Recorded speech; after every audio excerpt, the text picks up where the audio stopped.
Okay, folks, happy Monday evening. We're back in the studio, and we're going to continue working on these Panzer IIIs that I got to remember where the heck I left off at. I think I was doing the tracks. That's right, we did the tracks on this guy, or most of the tracks. I just gotten carried away this morning. So let's go ahead and set up the working area here.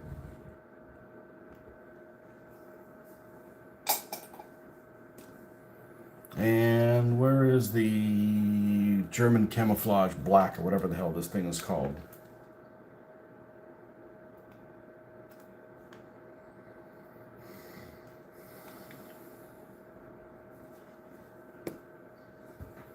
And we were using this brush right here.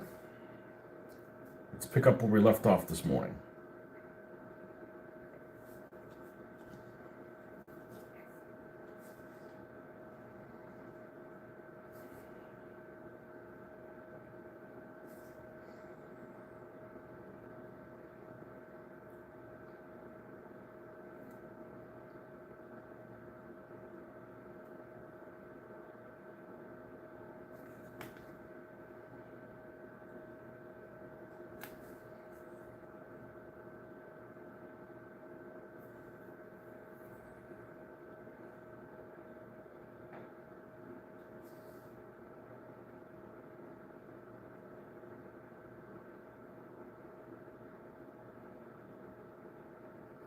Now, what I was saying this morning, after I'm done with these 4 German tanks, I don't really have anything dedicated for the Africa Corps. That's a license to buy stuff. No, we're going to chill out for a second. Actually, that's not true. I have an 88 millimeter gun, but we need some Africa Corps ground pounders before we worry about an 88 gun crew.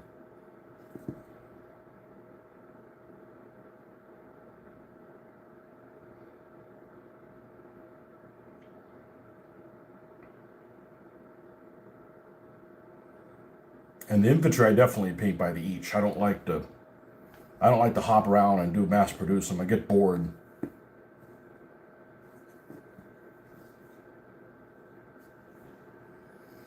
Santiago, welcome. St. James, that's what Santiago is, St. James. Renata, hello. Buongiorno. Get a nudie mag. No, not on this channel. You don't need to buy nudie mags now. All that shit's available for free on the internet.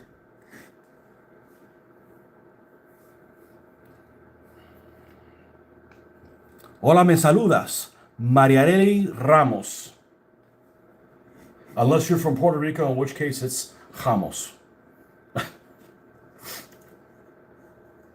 I think we're done with this one. We're done with this one. This is like the last stage that we need to do.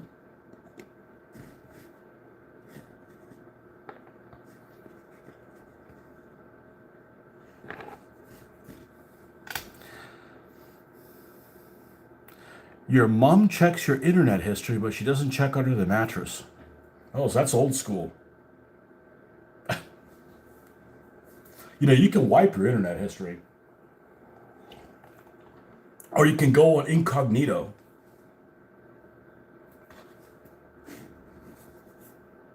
Or you could just tell your mom, hey, I wouldn't have to search all this stuff on the internet if you just wanted to talk about it.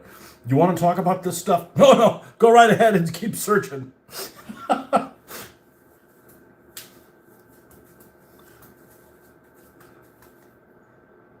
You're welcome. How did you guys find out about this channel? Because this is why I'm doing...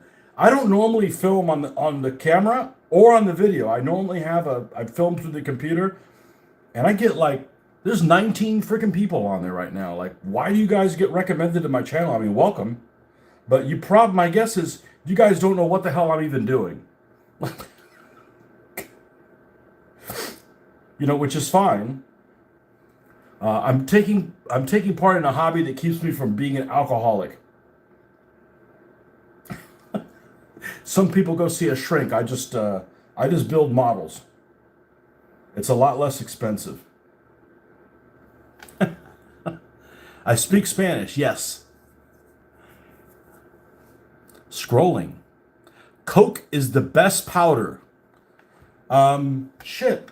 Well, in a time where everybody's doing freaking marijuana, do Coke. I've never done drugs, but if I did, that's what I would do. Because I could get everything done in one day.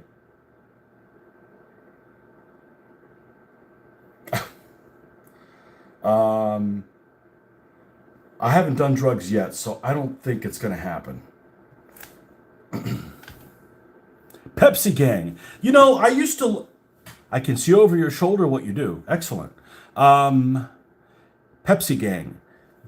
I used to be an avid Pepsi drinker in the 80s. And then I switched to Diet Pepsi. And then I was an avid Diet Pepsi drinker. And then something happened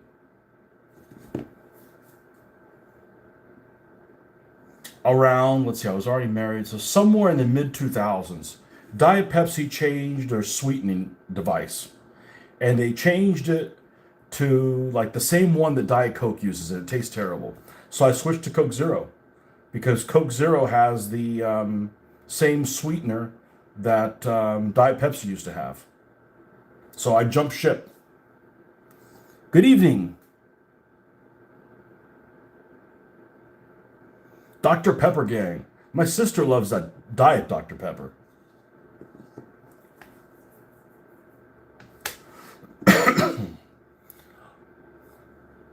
Welcome, Marcus. You didn't have to shovel any snow today, did you? You said it was like snowing and shit. I don't know. We'll see if Justin ended up spending the night and snowed in. As much as I wouldn't like being snowed in, man, it'd be nice to have like a freaking day off and like the plant not be open, It's like, okay, we're going to be closed and nothing's going to happen while we're gone. Perfect. Sounds like a vacation. Coke Cherry is like Dr. Pepper. I'll drink that. I'm drinking coffee right now. Me too. Iced coffee. Disaronno is like Dr. Pepper. You mean Disaronno, the, what's that stuff called? Amaretto? That stuff's good. It's cold, but no snow in New York City. I like to drink, but I never do. I like to talk about it more than I like. Drinking makes me sleepy. Now, having a drink with you guys is okay, because usually I'm just sipping very small quantities. But got to be in the mood for that. We got to, be painting Russians and have some vodka or something like that. Something appropriate. You're drinking Dr. Pepper cream soda. I went to Spain recently, and they had one of those machines at what place was it that was right next to the hotel?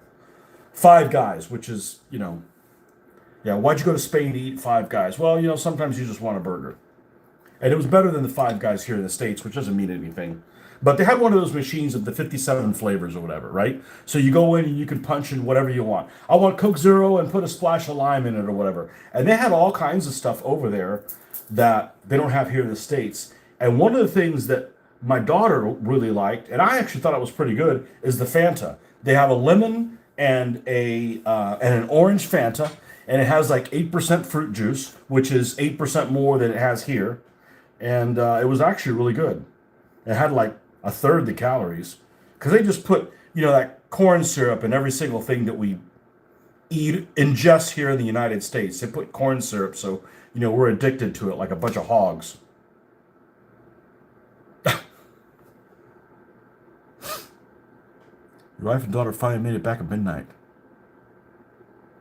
Yeah, the Fanta in the States is different than the Fanta in Europe. My daughter actually had heard about it. I'm like, Fanta, I mean, back in the 80s, I liked Sunkissed. But I rarely drink anything that, if I'm going to drink a soda, it's going to have caffeine in it. Because that's, that's my drug of choice. The motivational power. Ours isn't as bad as yours. Yep. King G, what are you the king of?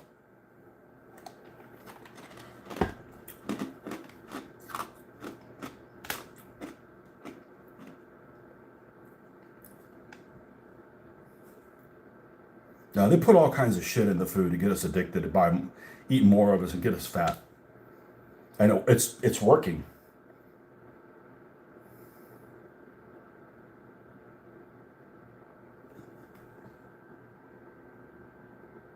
Powerade. Scotland. My daughter's going to go there.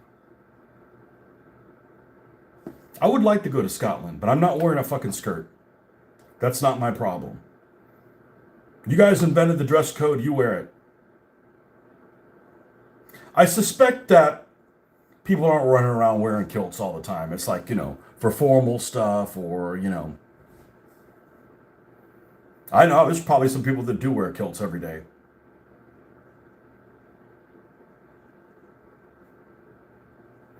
Kilts look great on girls.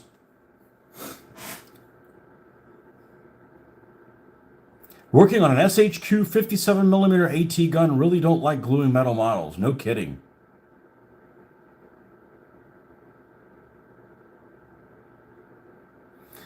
Scotland's full of drugs and ginger beards. Well, it depends where you go. I mean, I went to Britain. Well, I only spent 48 hours in Britain. I thought it was pretty nice. You can just have that driving on the wrong side of the road. That's the only thing I didn't like about that. Like I'm a devout believer in. I mean, even the French get it.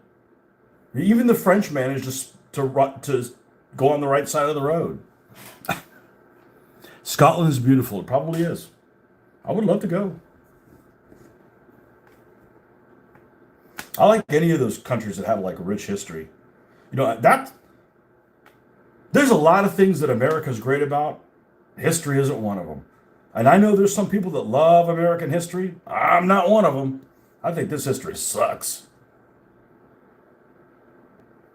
I'm just not interested. Now, part of it may be that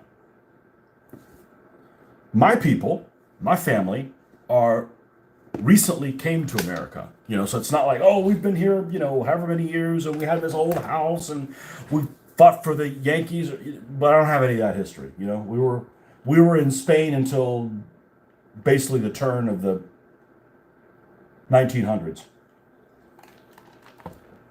So the mountains may be, but the towns are full of drunken rats. But that's any town.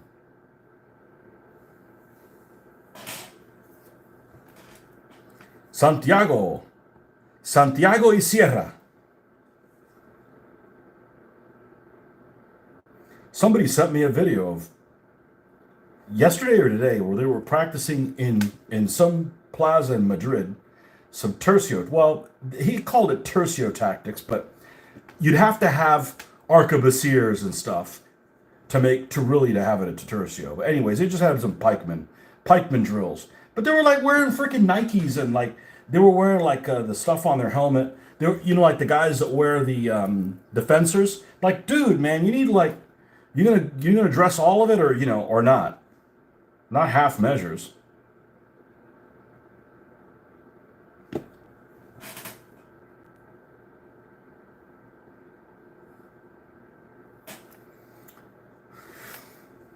The New Forest. I would love to go to Scotland.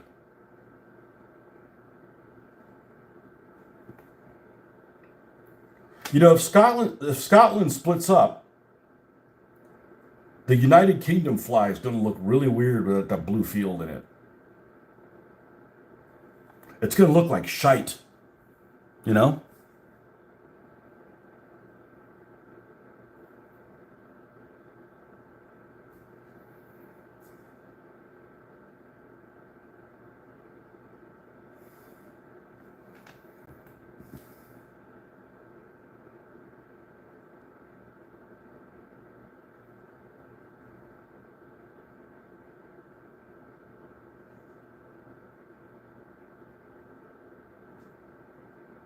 I thought everybody was really friendly. But then you go to other places, they go, oh, they don't like Americans. No, they don't like Americans that show up and say, oh, America's great and everything else sucks. No, because that's not true. You know, there's crappy stuff everywhere and there's good stuff everywhere. What I really liked, one of the things that I really liked about Britain and Spain is contrary to what I thought. People are always saying, Americans are too nationalistic or whatever. What do you mean by that? Well, you put American flags on this and you have American flags flying everywhere. I said, now wait a second. I went to Britain and Spain and they had the Union Jack everywhere, and they had the and they had in Spain they had the Spanish flag everywhere. And I thought it was cool. Be proud of where you live.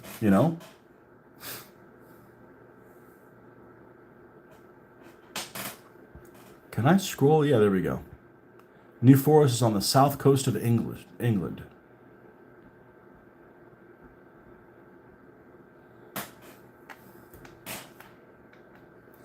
Cristiano Ronaldo. I don't follow sports. Sorry.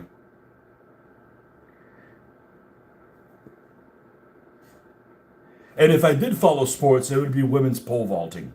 Just saying.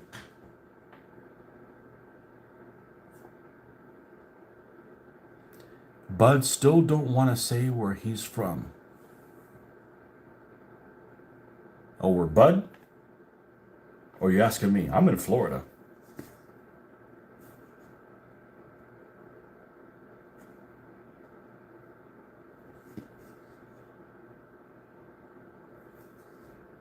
And people don't like talking bad about wherever you're from. People always like to make fun of Florida. Well, the people that do crazy things in Florida, they're not from here. They're people that got tired. They got kicked out of some other state and got sent down here. And if you don't like a place, then don't go there. If you don't like Scotland, don't go to Scotland. I'd love to go. I'd love to go to Scotland, Ireland, and I didn't see enough Britain to get my fill in. And the only thing that I encountered in Britain that I did not like was the driving on the other side of the road. Because it's difficult, like just crossing the street. But you know what? I'm not driving. Let the professional guys drive. And we got in an Uber one time, and the guy actually took off. He's supposedly a local. Let's just say he's not originally English. Okay, he took off going down the wrong way on a one-way street. And I should have recorded the people that he encountered, how they told him that he was going the wrong way. It was like the most polite way of telling him to go screw himself. You're an idiot. It was just hilarious. Luckily, he was only going like 15, 20 miles an hour. So, it wasn't like he took off going, highway speeds or something. Fortnite Chapter 6, second season. Okay.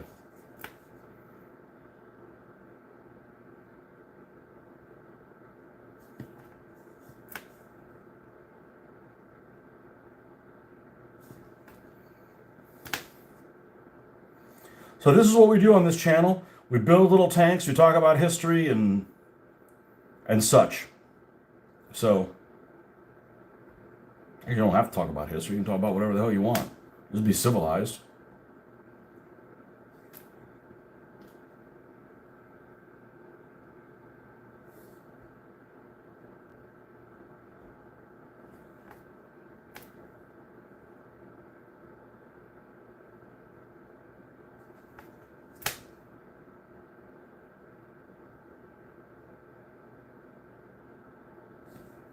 Okay, did we do the other side? Okay.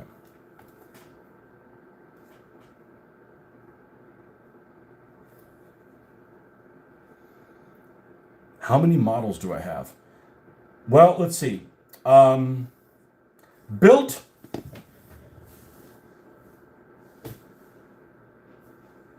Probably over 150. Can I bring you guys over here? Let's see if I can bring you guys over here. This is just the stuff I've done the last couple of years. See if I can bring you guys over here. I don't know how the resolution is going to be on this. Here we go.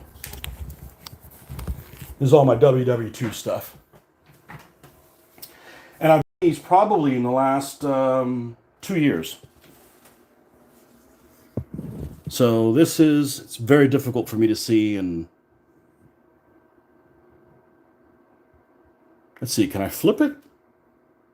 Yeah, I could probably flip it. Let's do this. Let's flip it. Okay. Now I can hold it like this. Okay, perfect. All right, so up here we have, this is all 1/72 or 1/76 scale. So up here we have Americans.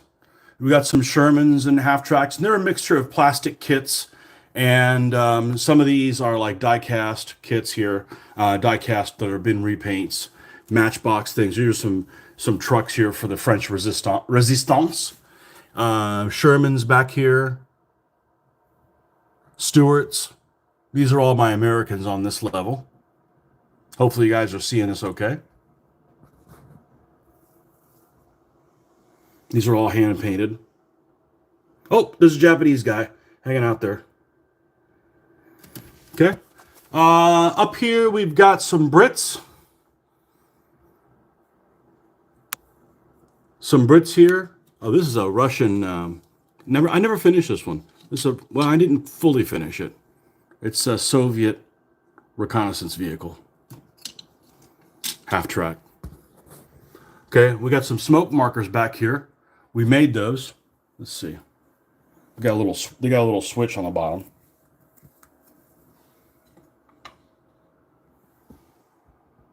And they crackle with flame. And those just are turned off, but it's the same type of thing. Pretty cheap to make. What else do we have here? Okay, so these Americans, we got Soviets down here. This is all World War II stuff. This is T-34 galore. T-34s, these are all 1/76 scale. These are all not die cast. These are all white metal. So they're super, super heavy. T-34 85s. There's a BT-7. Some early models, T-34s with some camouflage.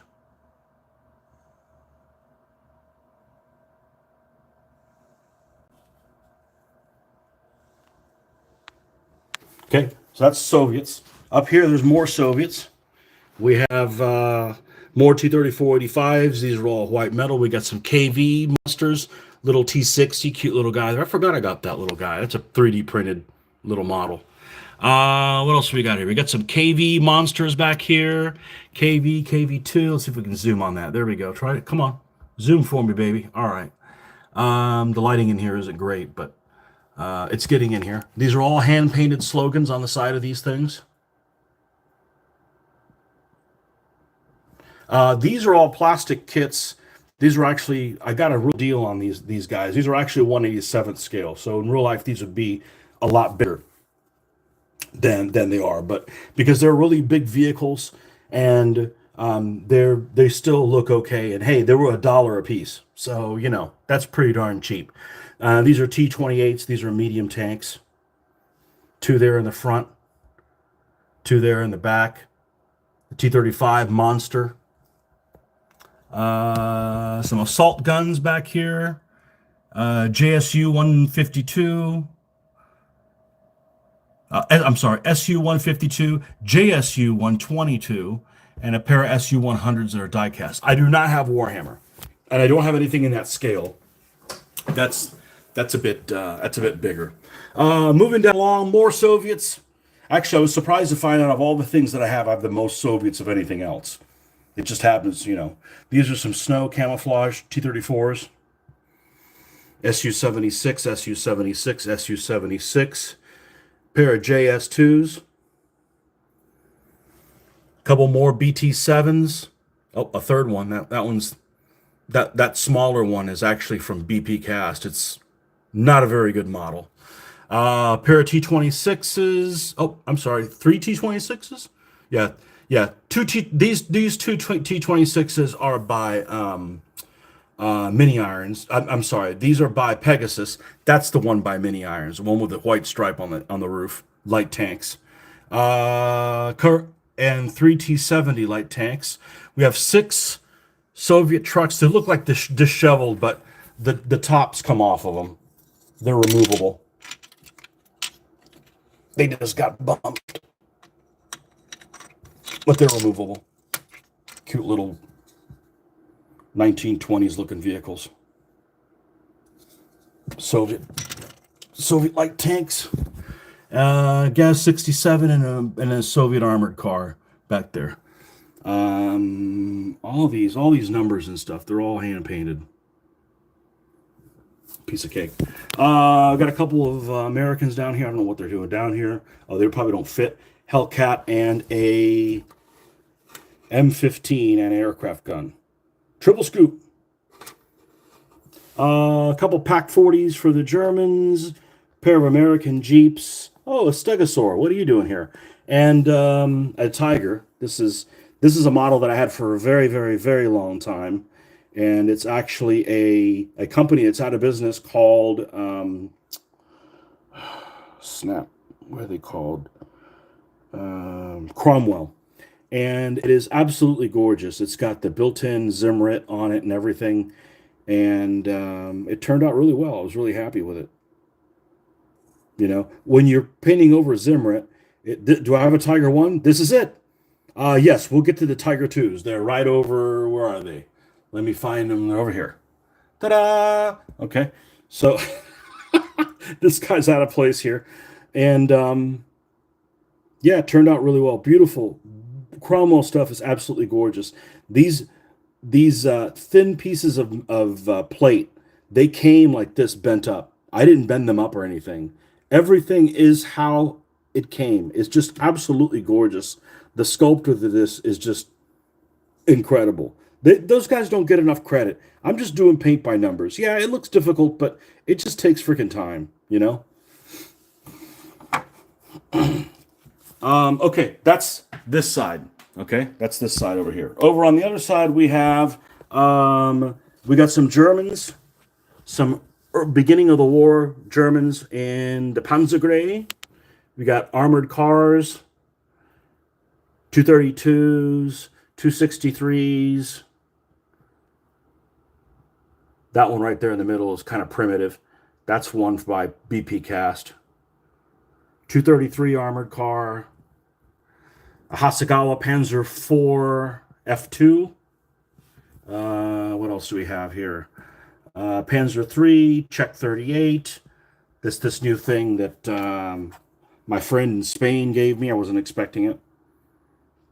He 3D printed this. I do not have a mouse. No. I've gotten to the point where I'm just hand painting all the crosses. These crosses are all hand painted. You don't have to search through and try to find the right size. You just freaking put it there. You don't have to worry about it silvering. Done. Okay, that's a 3D print. Czech 38s, Panzer IIs, Panzer IIs, Panzer IIs, Panzer IIs. Bunch of Airfix Opel Blitz trucks, which that's a really old model. Here's a Stug, a pair of Panzer III. What are they? They're Fs with a 37 millimeter gun. Those two on the left are, I think. This is another Panzer 3G from Plastic Soldier Company, and couple of Martyrs, Panzer Jaeger 1, Panzer 3s, Panzer 3s, Panzer 3s, couple Panzer 4s, that sort of thing. These are all the gray ones are down here that I have painted so far. Okay. Up here, Panthers, Panther. And a lot of these are like ones that I got like from an estate sale. Like there was a guy that passed away and had like this vehicle, and it was in really bad shape, and I fixed it up. And I think it turned out pretty well. If this is an old, I want to say it's the Matchbox kit or the Airfix one. I'm not sure which one of the two it is, but a couple Panther Ds by Zvezda. This is actually a Roco 187 scale model here, so it's a little undersized. I think it works fine for what it is. It's pretty much like an objective. You go knock that thing out.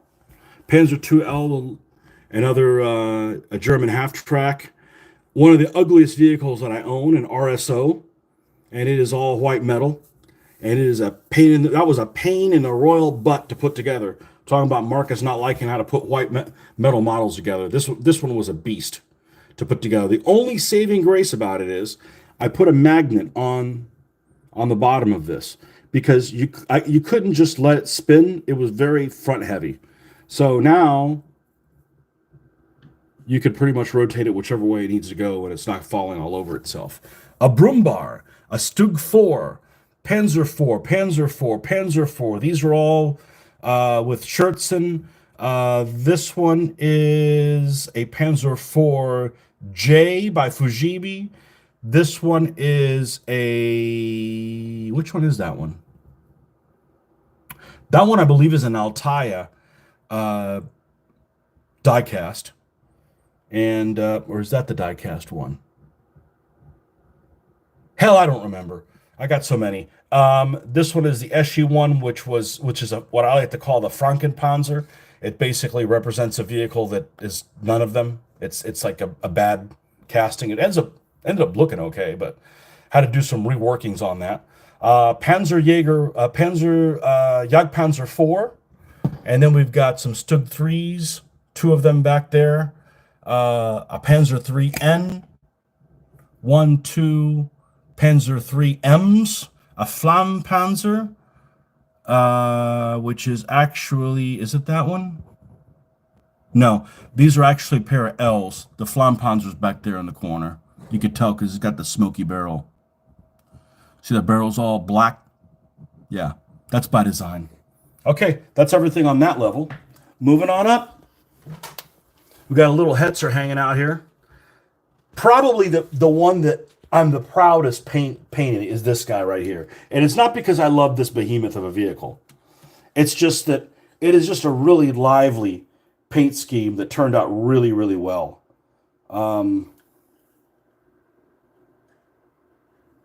This is actually a paint scheme that incorporates them. This red is like the primer red that they used later on in the war. So this is a Jagd Tiger. These are the 2 King Tigers that I have right now. They're absolutely horrible models. Of all of the models in here, they're the worst ones because the plastic won't weld together. It's the weirdest thing. I had to super glue them together.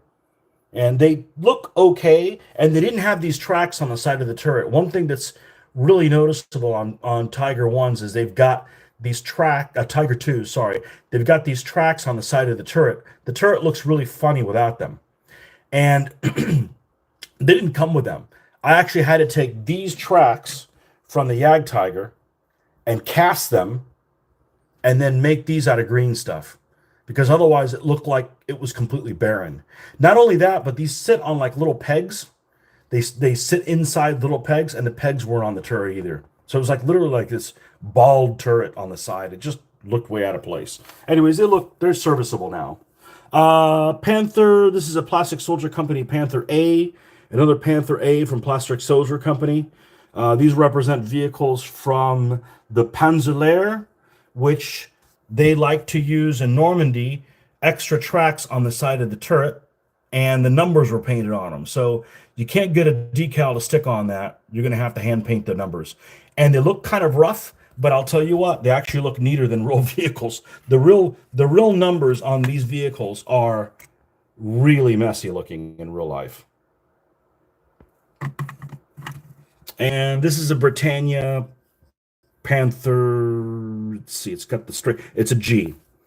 It's a G because these hatches, see how the front hatches, the driver and the assistant driver hatches here in the front, they're like at an angle. Here they're straight. So this is a later model. This is an early G. All right, moving to the back, we got armored cars. Well, we got another Panther. Can't have too many Panthers. Hell, there's 2 more. There's the old Hasegawa one, which I refurbed. It didn't look great, but I fixed it up. That's probably the oldest model that I have in here.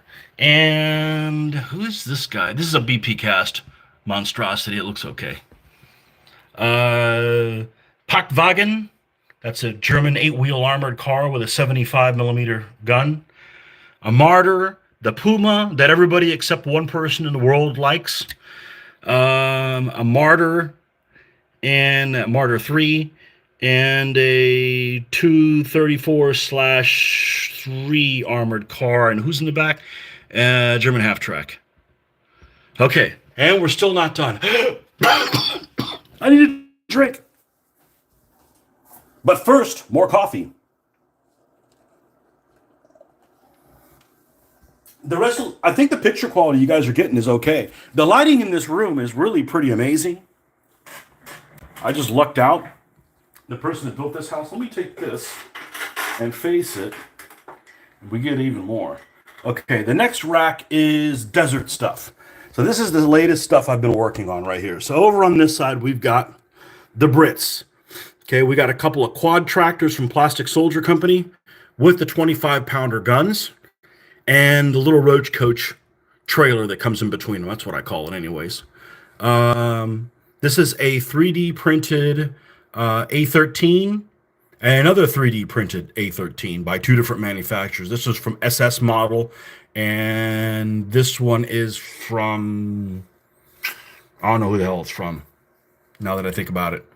But Chad printed that up for me. We have a Crusader 1 from S Model, and we have an A10 that Chad printed. It's a 3D model, a 3D printed thing. This is a little Bren carrier, a Matilda with the wrong freaking turret on it. We need to fix that.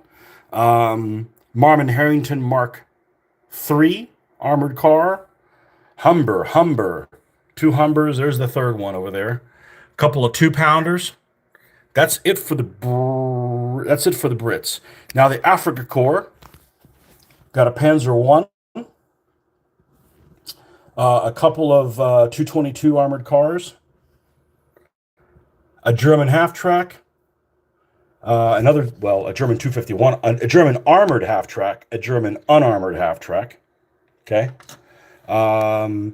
a 231 armored car, couple of wrecks that I'm really proud of. These are actually old models that were basically like trash, so I trashed them even more. They're objectives.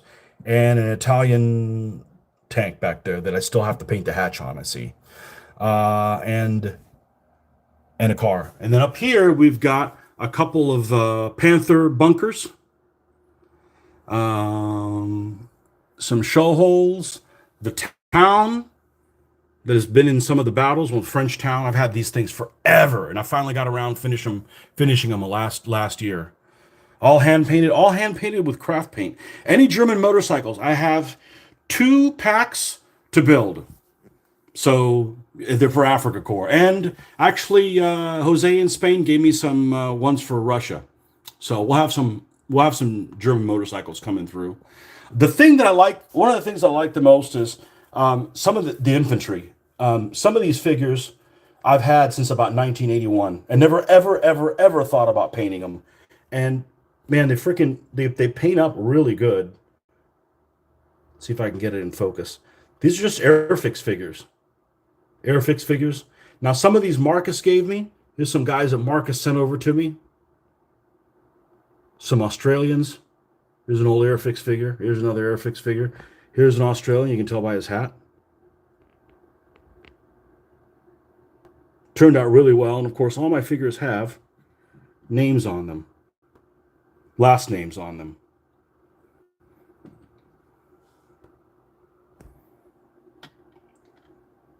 And they're mounted on pennies that magnetized. Okay, so moving on up here, we've got this town, got a couple of bunkers here. I got kind of this stuff stacked. I'm eventually going to have to move these buildings out of here because I'm running out of space. I mean, I got a lot of stuff. I got a lot of stuff painted. Collection's getting big. Yeah, well, we're doing it every day. We're trying to do it every day, and it happens. It's like if you never do laundry, it's going to pile up. Up here, the other parts of the town, they got they're French-looking buildings, but I don't have those. I actually don't have those signs glued on. They're on there with white tack, so I could peel them off and make them Russian in an instant. Right? These are some show holes and sangers that I made. using pool noodle, and got some Brits here. Hey, what are these 15 millimeter Arabs doing? Now they're part of my. Oh, got an American up there too. My figures aren't here right now. They're in a different place. These just happen to be ones that I had handy. So that's what's going on. That's what's happening. And of course, here's the work area, the paint, my on there sign, which isn't on because it's not in a place where it can be seen. Drat. Vallejo paints. This is about as cluttered as you ever see this getting. And then, of course, my other table is a freaking zoo. Or just like, you think I got enough paintbrushes? Yeah, I got enough paintbrushes. The computer stand, So, the collection never gets big, it gets better. My wife will allow me, no, I'll allow myself. I can basically buy anything I want. I just have to basically use it. Because if you don't do anything with it, why keep buying shit? So, anyhow, it's an awesome hobby. And it's not expensive if you just use the stuff that you buy. Well, that was kind of unexpected. I guess I should probably do a professional video of that, but it changes all the time. I was going to do a what I built in 2024, but it's too much work. All right.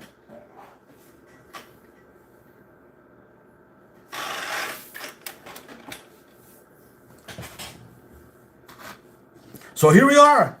Welcome back, Justin. Hey, we were talking about you earlier. Did you get snowed in today? Got a star on your chef duty. I'm watching this again. Great rundown of the collection. Okay. Well, it's going to keep getting bigger. It's going to keep getting bigger.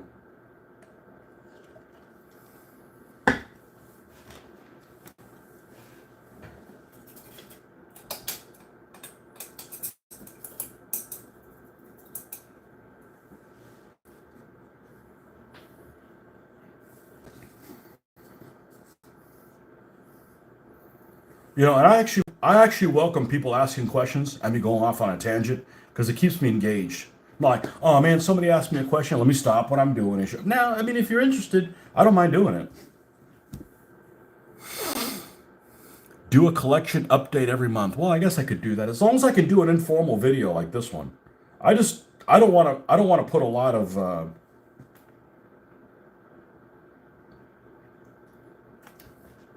should I put it? A lot of work detail on stuff. I don't mind doing it, but there's some people that do some super professional videos. I'm like, okay, well, you're not getting any painting done, It snowed 26 hours straight with lake effect. Went for a hike in it.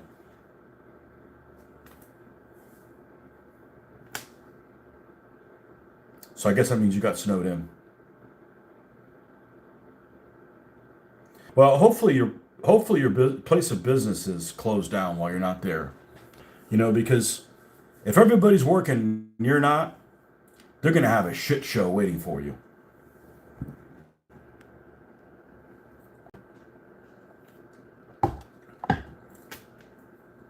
Anyways, that actually worked pretty well. I didn't want to do a recap of what I painted last year because it's all over the place. Like I got stuff pretty much organized by nation, and I have to pull things out. And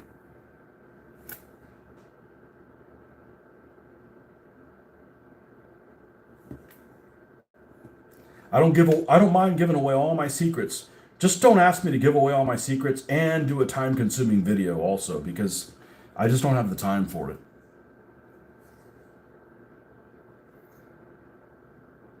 I started to, and then a lot of the videos were out of register. In other words, they weren't centered because I couldn't see what I was doing because I was literally doing it. It was like up here. Actually, I had it above me or something like that. I had it in a place where I couldn't check what was going on until after I was done with it. And they're like, man, that's freaking... And I can't just go back and redo it because it's already been painted. The places we sell shut down for the day. The places you sell to shut down for the day. Okay. Yeah, that's the bad thing is when you're off and all the lemmings are still doing shit wrong, and then you got to go back and fix everything. Like everything's fine. You go to lunch, come back in an hour, they've already hit an iceberg. Like, what the hell happened? All you had to do is keep her steady. Instead, they do like that pilot on that plane. You guys see that plane today that was flying from, where was it going? From Minneapolis to Toronto or Ottawa, one of those things, and the plane flipped upside down. And nobody died. Like, wow, they're really fortunate. I guess it was so cold, nothing caught fire.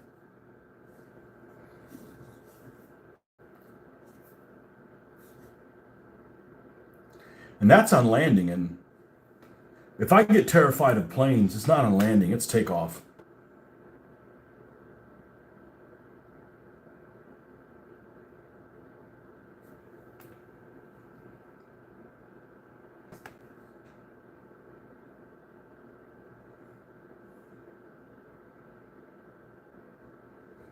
Yeah, so all those tanks I basically built in the last 2 years and painted them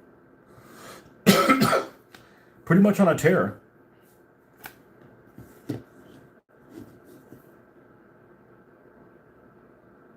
You have a lot more to show for it, painting tanks than a bunch of medieval and ancient figures.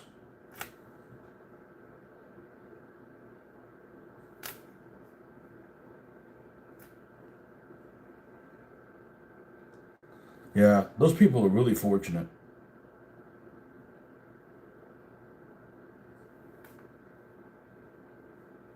I actually all the flying that, and I don't like flying at all. I don't like I don't like sudden turbulence. And the fact that all the cockpits are closed, you can't see like the crew like being calm. You figure, okay, if they're calm, it's nothing to worry about. But like, I don't know what's going on over there. But those days are over. They'll never bring that back. So, um, but all the flights that I did recently, there was like hardly any turbulence. And I think that's because of the time of year that I flew in. Because, man, those updrafts in the summer, they're unnerving. And it's not about motion. Dude, I can do roller coasters and shit. Like I don't get motion sickness. It's like, is this thing falling apart kind of crap?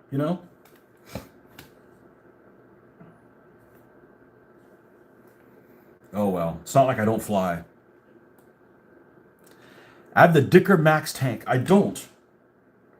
I don't. The Dicker Max is the one I get mixed up with. There's another one. There's Dicker Max. Dicker Max, there was two of them, and the other one I get is Sturr Emil. They also made two of those. They were both on the Eastern Front. Dicker Max, I think, is the one that has the 105 in it and has a fully enclosed turret. I think the turret is completely enclosed. It's the better looking one. They made two of those, and the Sturr Emil is a 128 millimeter gun. Yeah, that's big. On some kind of like stretch Porsche chassis. It's got a lot of inner 11 road wheels. It's not a very attractive vehicle, but that is a beast of a freaking gun. And I get them confused because they both happen to make two prototypes of each. And they both served about the same period of time. They both served on the push to Stalingrad. And neither one of them made it past that. Like one of them was, I forget, one of them of one was knocked out before Stalingrad, and the other one was in the pocket, actually. I don't remember if it was Dicker Max or Sturr Emil, which one it was, but neither one of those two vehicles that need to be inside Stalingrad. You built two for Flames of War. There you go. You got them both. Yeah, they make models of both of them. I want to say Trumpeter makes models of both of them.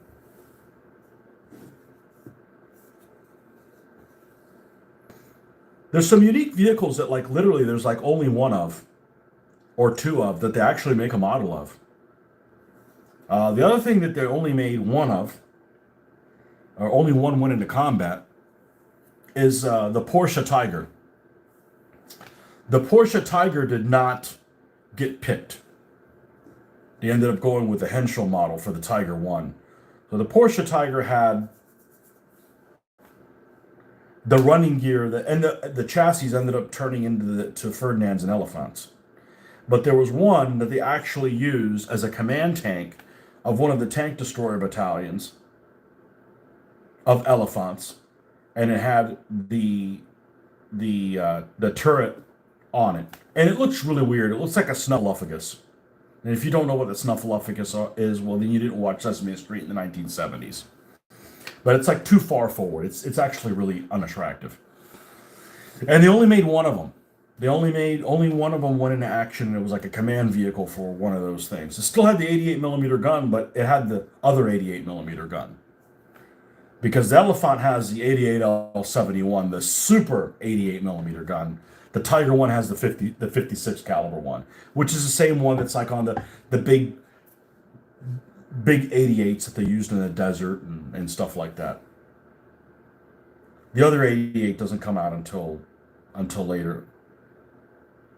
One of the first vehicles that ended up having that later 88 millimeter gun was the Ferdinands that they used them at Kursk. Eventually, they used that gun on the Nashorn and things like that.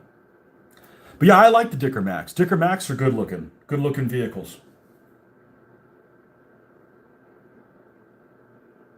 But if you want to be authentic, they should both be gray, because they never survive long enough to get the Dunkelgelb period. Which I actually don't prefer. I actually prefer I prefer the mid-war German stuff. I shouldn't say the early wars. I don't like the early war stuff either. The mid-war German stuff the most. The 41, 42s things.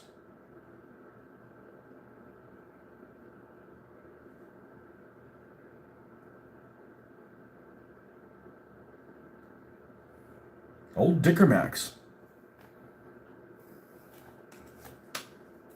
Stop being so rude. Stop being a Dicker Max.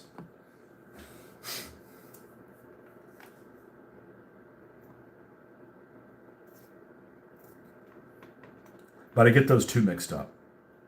Because like I said, they both served kind of in the same time period. They were both prototypes. The Dicker Max is a lot better looking now. It's a balanced looking tank. It's balanced like a Stug. But I don't have them. It's kind of a unique vehicle. It's like having Diana. Diana is a Is it a half track or a German truck? Anyways, it's a modified vehicle that they used in North Africa. They only had, I think, a dozen of them or something like that. It has a modified. The Germans captured so many damn Russian 76 millimeter guns, and there's two 76 millimeter. Well, actually, there's three Russian 76 millimeter guns. There's the infantry gun, which is really short. It's got a really small caliber. Actually, there's more than just the three, but the main three. There is the one that they call the crash boom that was relatively new when the Germans invaded. It's a 39 caliber weapon. It's basically equivalent to the 76 millimeter gun that eventually was on the T-34s. The first production of T-34s had another gun that was never on a gun carriage. But the crash boom is basically that gun, is the equivalent to the one in the T-34 76. And then the other gun, which is like a really long caliber, it's like a 60 caliber or something like that. And it was a 76 millimeter field gun. And it's really, really long. Like, almost like disproportionately long. And the Germans captured a shitload of those. And I want to say they modified their own 75 millimeter ammo, made a different, rechambered it, modified their ammo to fire out of it, and sent them to North Africa. And that's what ended up being on the Martyr 3. And the Martyr two that I have. It's let's see. Is this it? No, that's a Panzer Eagle one. This guy. This guy is that 76 millimeter gun. It's a really long gun.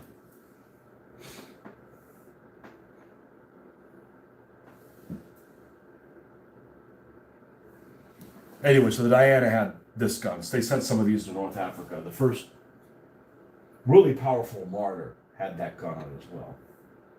Where is it? I got a couple of them.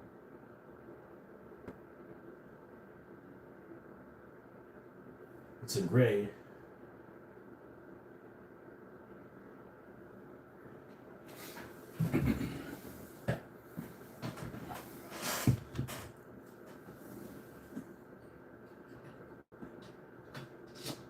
This guy will do the camouflage one. Oh, this is Heidi. Say hello to Heidi. I forgot to put Heidi on there. It's backwards. There's nothing I can do about that. That's just the way the feed is. This is that Russian 76 millimeter gun.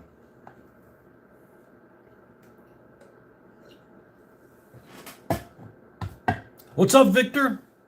I have any World War I tanks? No, I don't have any World War I infantry either. World War I tanks are ugly. They're so ugly they ain't got no alibi. And they're ugly.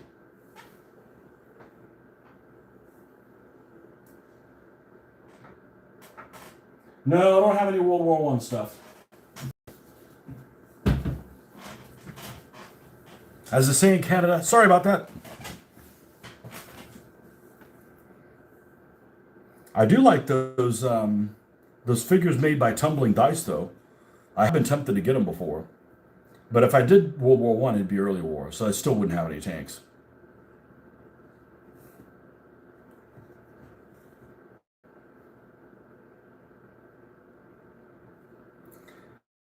Hey, Justin, since you work next to Canada, you can get those damn maple cookies, right? Those Canadian Oreos, those things are fucking amazing.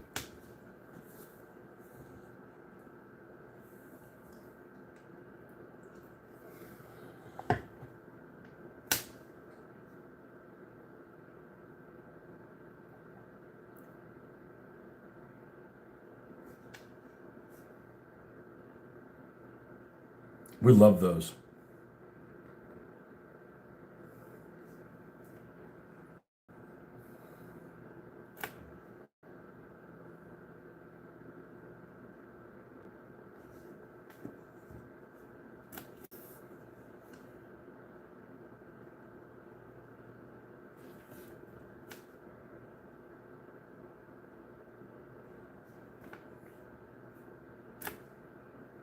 Man, whatchamacall, I had to start his chef duty early. I brush after airbrushing. I do. It's almost like you've seen the video before. I do. It softens the edges. And it fixes any fuck-ups I do. Because I'm a lot better at hand brushing than I am airbrushing. Like this thing, which this will be next. We softened up. You can't see the camouflage very well. We softened up some of the camouflage. Got these. We're not going to put a crooked spider on there. It's going to have a red cross. This is an ambulance, a wambulance. So, looks like there's going to be a swastika on the front of it. No. Sorry to disappoint you. I do have a bunch of little swastika flags to put on, but we're not going to show those on video because the bots will come after me.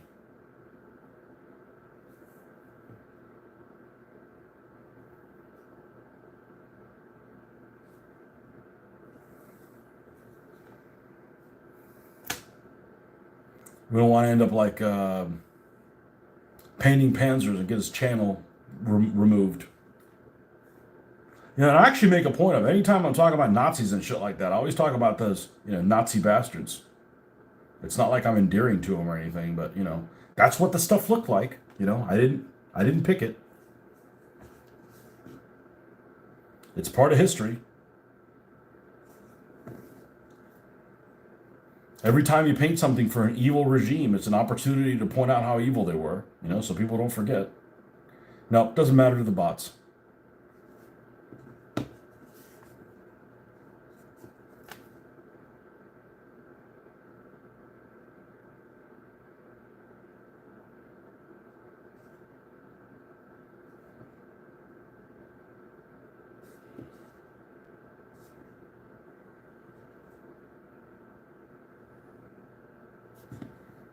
Okay, this is the extra track on here, and it's bulged like this because there's a couple of spare road wheels that end up getting glued here. So it's literally like carrying the weight of them. That's what's making them bulge like that. Okay, that one's done. That one's done. Don't tell me we're done. That one's done. That one's done. That one's done. That one's done. We're done! All right. Now that we're done,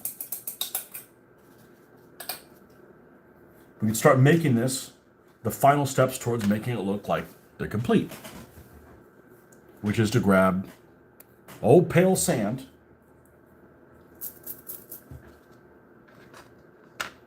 because they end up looking like this, so they're pretty close. And the lighting in here is just not conducive to that.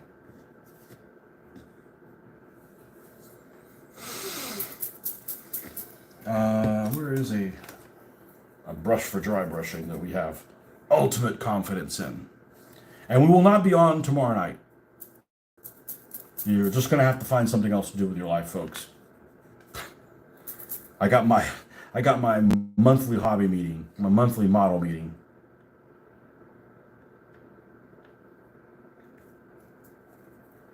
All right, let's get a little bit of this.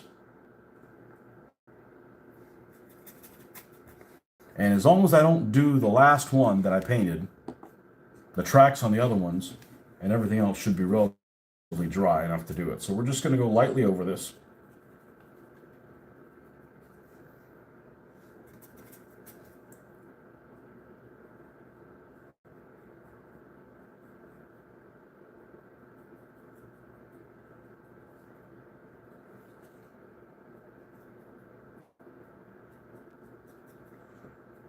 I don't do super rusty tracks.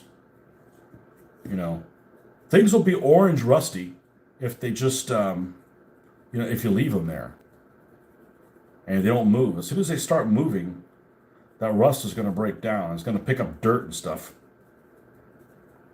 And that's why I use this like dark brown color. I've been really happy with using that for tracks that are metallic. Same thing. I don't paint. I don't do any silver or worn metal parts on the tracks. It's going to pick up dirt and stuff like that. You're not going to see that. Not in this scale.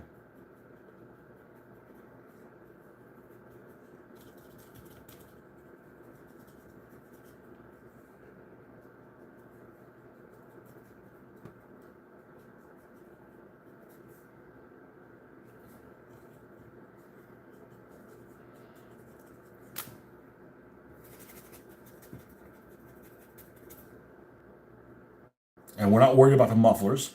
I don't like to weather over the mufflers. They're going to be all rusty looking.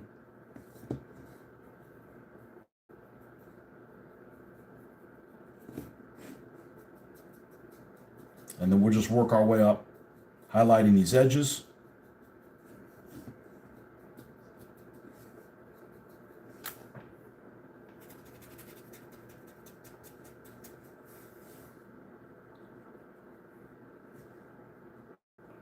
You'll be back, and you were.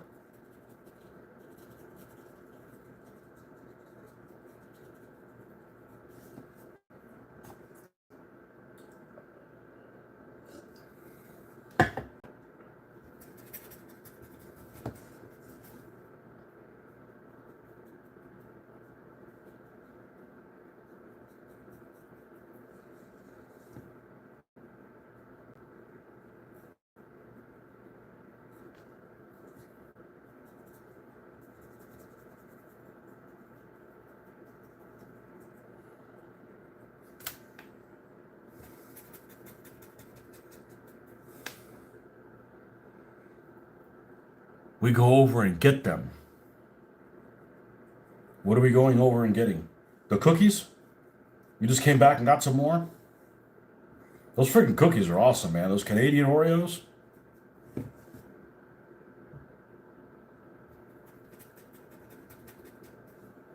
they're like Lay's potato chips, man. You can't eat just one. Hell, you can't just eat 10. You know, trigger shit.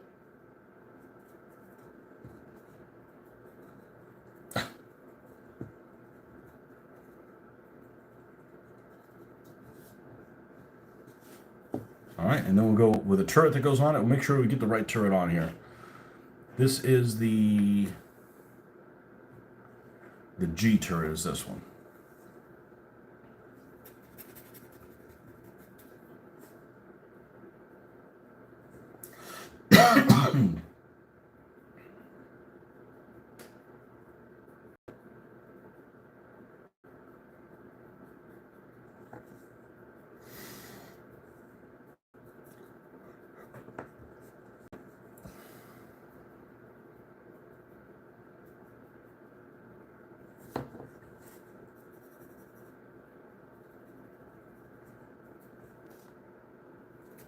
And this is a mixture of, dirty, sun-bleached, all the above.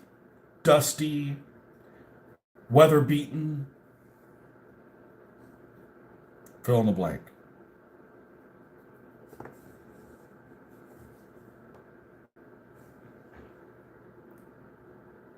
Bots. Yeah, the bloody bots.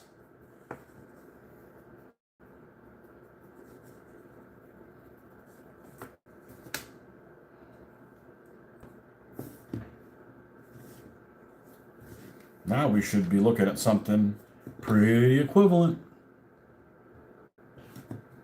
I'm telling you, it's easy. It takes a lot of little steps, and you just got to be careful you don't overdo them. If you dry brush different levels, you can't just dry brush every single thing in this dark sand. You got to leave something for this thing to highlight. I mean, unless you want to do it that way, It's your artwork. You can do however you want.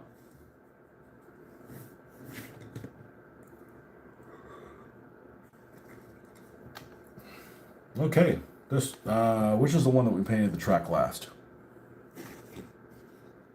That one looks a little wet. This one should be fine. We'll do that one next. Bloody bots.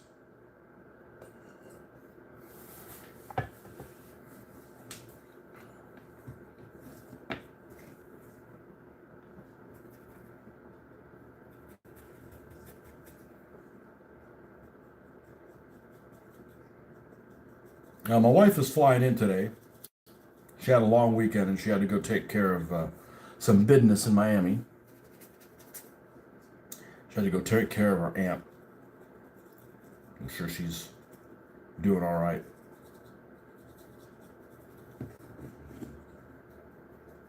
I don't think she's getting in till like midnight. I may stay up.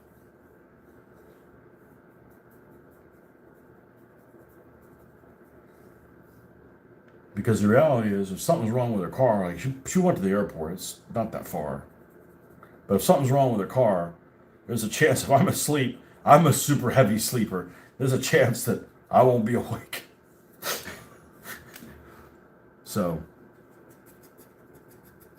we might stay up till midnight. That's going to screw me tomorrow, but I can just go to bed tomorrow after the hobby meeting. I'll be all right.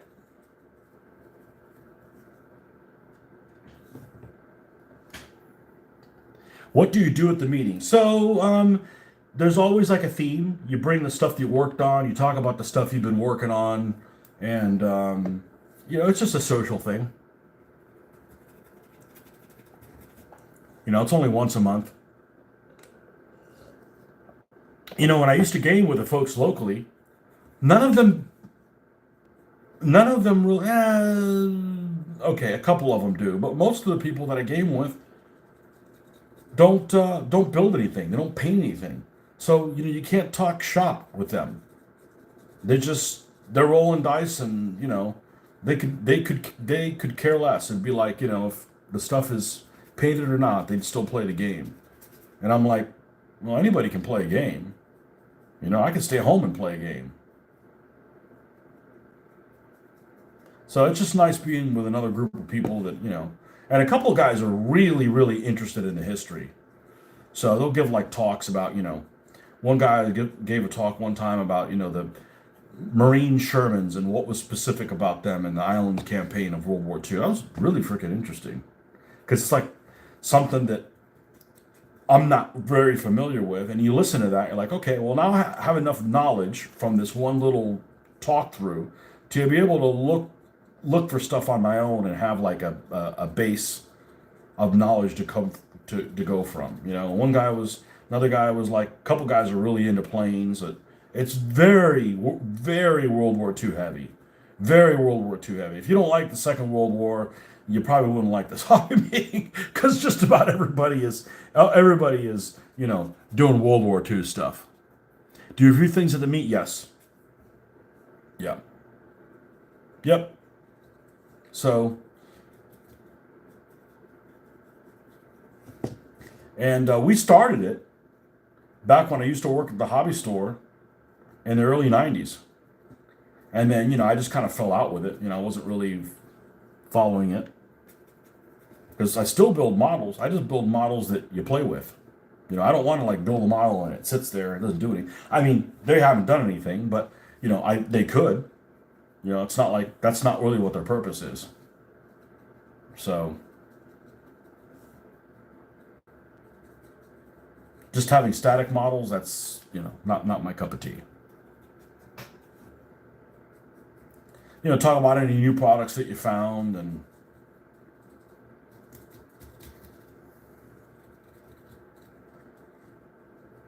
it's pretty enjoyable.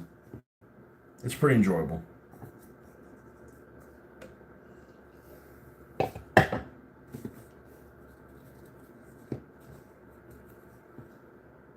And it's almost everybody is older than me. I think just about everybody, but I'm used to gaming with people that are older than me. I'm used to being the young one. And even if I'm not young, I'm definitely young at heart. So, I want to have fun and get excited about shit.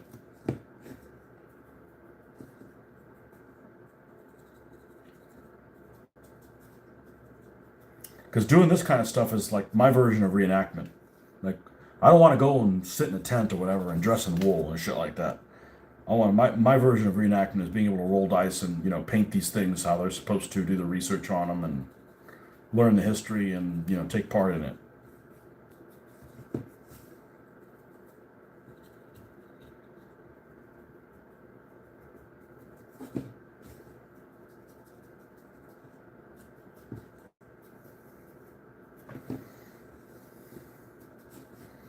Okay, and then this is the turret that goes on there.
And sometimes they have themes, so you gotta build things that are a different theme or bring something already built or.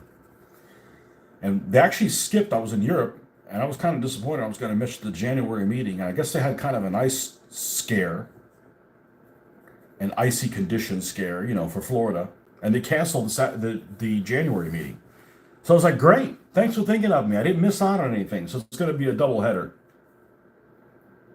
And the January theme was your oldest model. So the model you've had the oldest, which I don't have the ones for my kid, for when I was a kid. I don't have stuff that looks like ass that I'm not happy with. I would have repainted. So I'll have to bring that Panther that I repainted.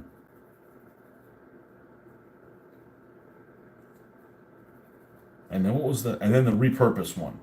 And then the February theme is repurposed. So I'm going to bring my 2 Rex. And then I'm probably going to bring some of these Africa Corps vehicles. But the lighting in there is not very good. So, when I'm used to being in like freaking superb lighting. Before at the other place, I don't know if you guys watched me when I was at the other house, I would have this kind of lighting. This is the lighting I would have.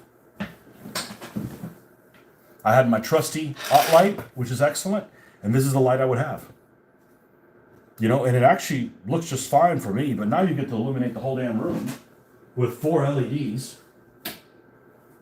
And it's just like, the guy who built this house is like brilliant for a lot, the design of this house. He didn't build the house, he designed the house. And this house has superb lighting. It has good daylight, and it has good LEDs everywhere.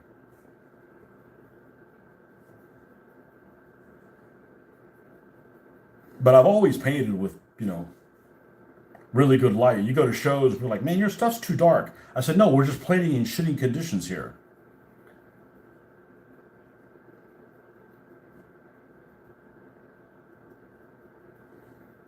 This has those airbags on the muzzle. Oh, we haven't done the bottom of this one yet. Got excited about turrets.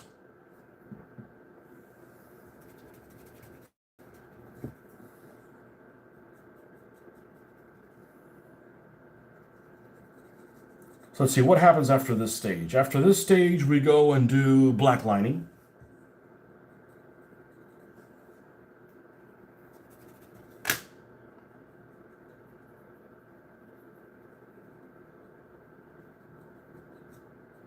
That's the next part that we do.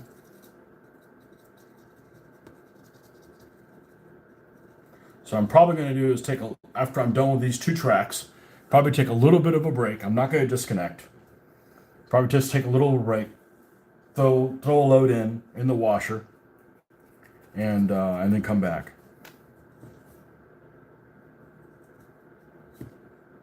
Maybe I'll just hold off and do that later. The washing cycle takes about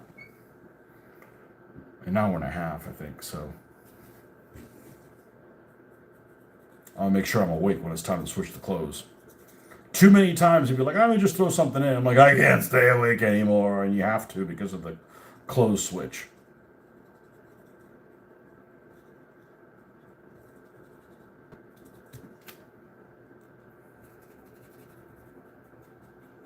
How many people are being? I don't know. We've had as many as like low 20s. So the only thing I don't like about it is that it's on a work night. But I guess if it wasn't on a work night, then a lot of people couldn't make it because they were traveling. But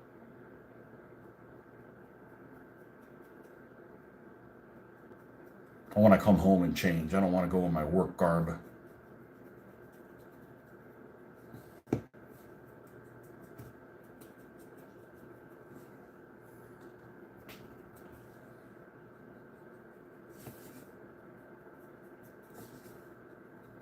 And it's all the way into town. And I don't like this time of year because this time of year, I like the weather this time of year, but the lighting sucks.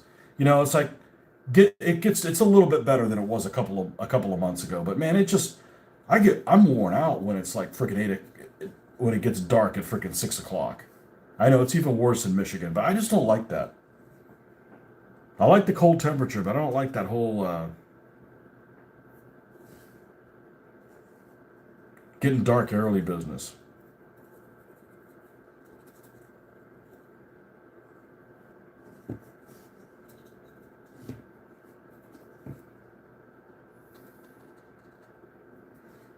And we've had as many as low 20s.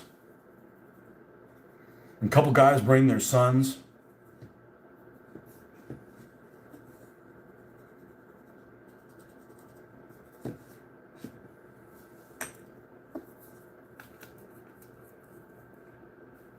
It's a great hobby. Unless it frustrates you. It does the opposite of that to me, so.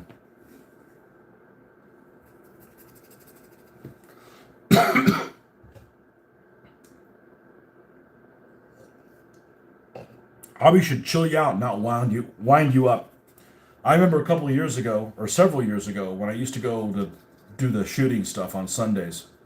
There was a couple guys that got really upset. Like if they didn't do like really well, they'd be like, kicking shit and stuff. Like, man, you need to like find another fucking hobby, man. You know.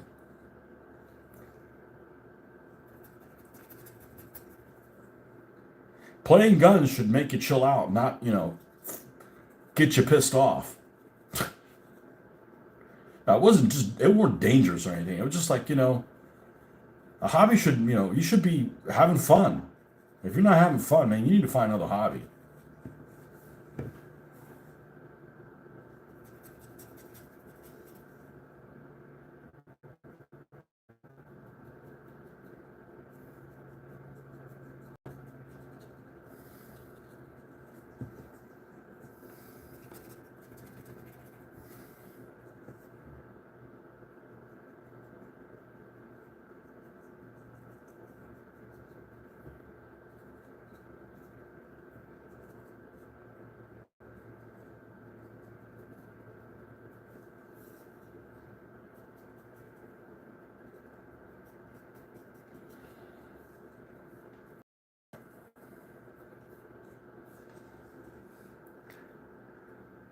I like wargaming when people are laughing. Absolutely. Absolutely. I like wargaming when you make fun of everything that happens. Even if it's bad shit that happens to your guys. It's just like hilarious. The odds of something happening, like, oh my god, I can't believe that one shot came in and took my guy's head off. Not just like, there's two guys, the other guy's trying to win too, man.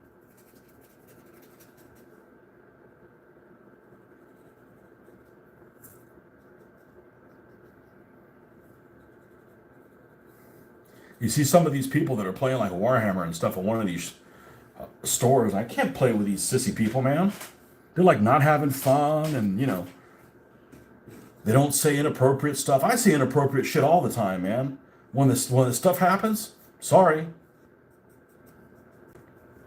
There's a time and place for everything, and this is the time and place for that.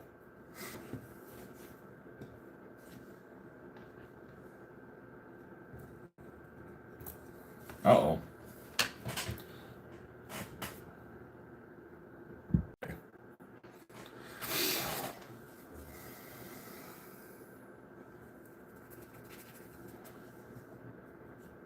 So I've had people say, man, I can't believe you said that in your video. I'm like, I'm just act like I always act, man. It's just too difficult to try to be somebody you're not.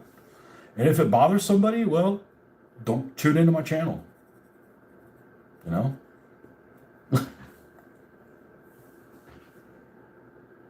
Can't stand Warhammer. Well, there's a couple of things about Warhammer that I like their miniatures. I don't like the business model that the company has. But, if you played with people you like playing with, any game is reasonable. I don't like the whole codex thing, though. Or like, okay, I'll buy the codex for it. Oh, we decided to redesign it. Oh, well, wait a second. Not only do I have to rebuy it, but now I'm going to get confused with the rules. And like, I played a tournament game for like 20 years. I didn't play it because it was a tournament game. I played it because it was a way for me to play with the stuff that I had created. Warhammer makes 1/100 skill tanks. They do? You don't think about Flames of War, are you? I don't like Flames of War either. That's a business model thing. Now, they have lots of really good World War II support stuff that I like, but, the game's not for me. I was going to say the game's trash. The game's not trash. It's just not for me. If I was 10 or something like that, or 12 or 13, yeah, probably be okay. No, they make them? Well, I'm not really aware of what they made. All I know is the Games Workshop people made several games and they fizzled out before I got my hands on them. And I'm glad they fizzled out because I would have been really upset if I would have spent all this time, forget the cost, all the time painting them, and all of a sudden they're like, well, we don't want to support that anymore. The first one I came across that I really wanted to play was this game called Dark Future. It was basically Car Wars. And like it looked pretty cool. You could like modify like Matchbox cars and things like that. And at that time there was no Gaslands. It was just, you could play Car Wars or make your own game or something like that. And I thought that was pretty cool. Well, they discontinued it before I got around to getting it. The other one was Epic, Warhammer Epic. And the only reason I was interested in Warhammer Epic is I picked up this copy of, I didn't buy it, I picked it up and looked and perused it, of White Dwarf. And the people that painted things in a White Dwarf, and they probably still do, are, wizards.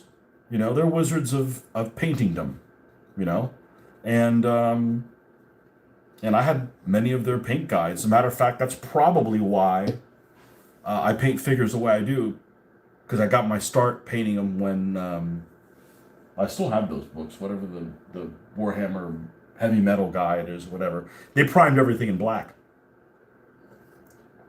And I really liked that. As a matter of fact, that's probably the time that I was first priming, because before then, I didn't prime anything. I just threw paint on them. I didn't know any better. There was no internet.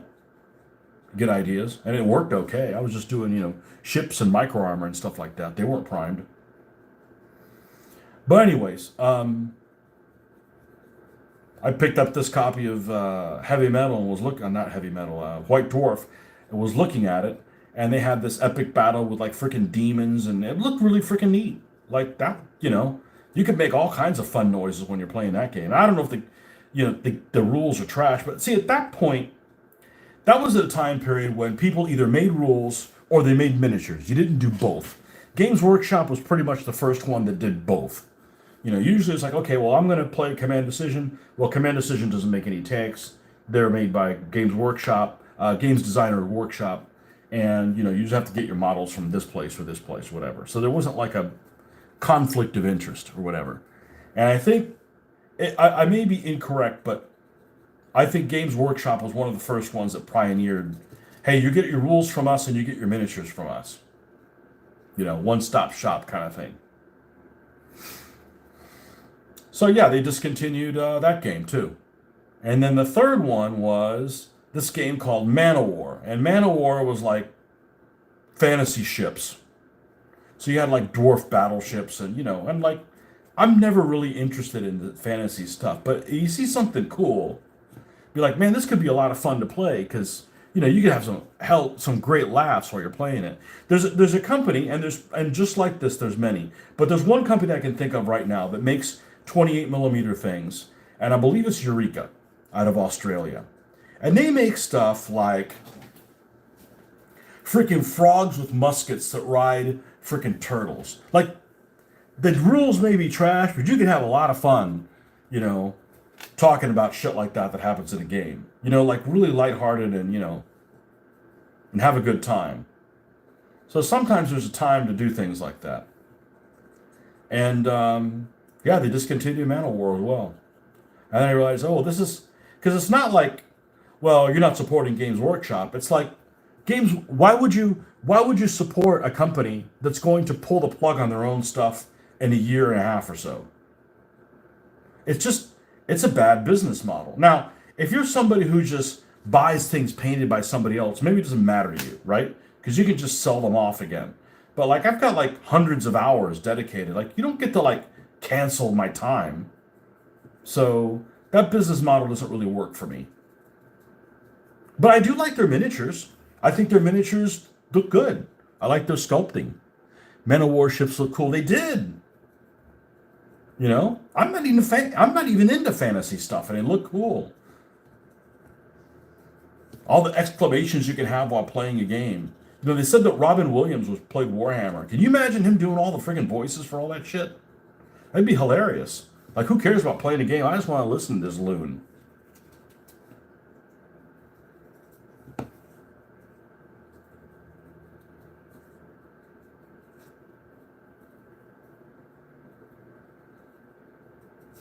So that's the business model that it just doesn't work for me. No, I'm not anti Games Workshop. It's just, and forget the pricing. Some of their stuff is really high quality, and they spend a lot of money on freaking advertising. You got to recoup all that overhead.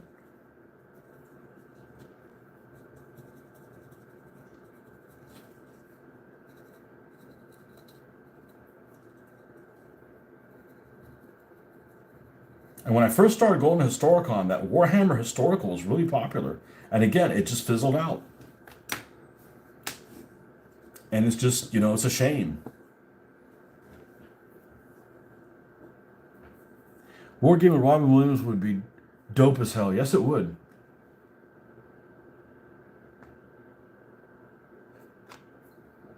But he didn't do his own painting. Supposedly, whatchamacallit paints his own stuff. God, I can never remember what his name is. The Superman guy.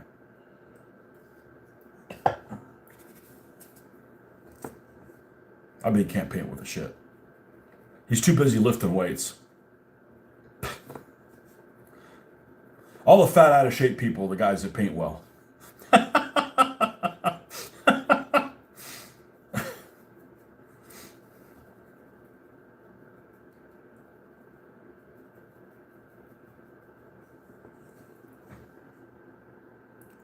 Snotlings.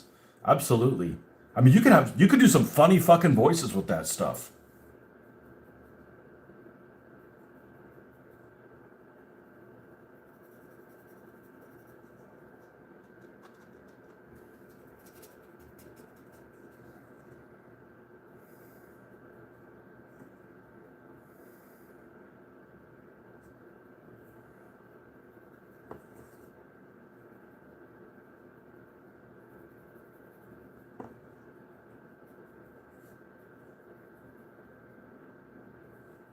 Oh, looks like we missed some stuff down here. I don't know if it's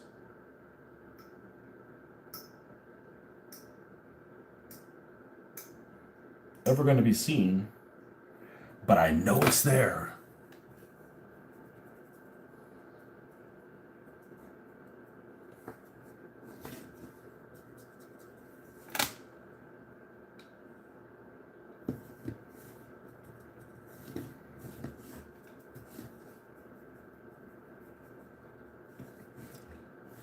All right, now we get to do some black line.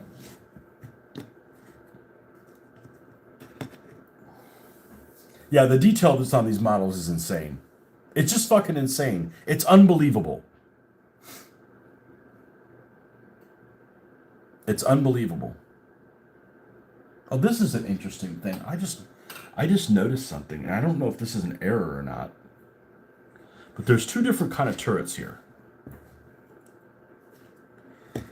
This one has like this bracket that attaches to the end of this thing, like this one. And these don't.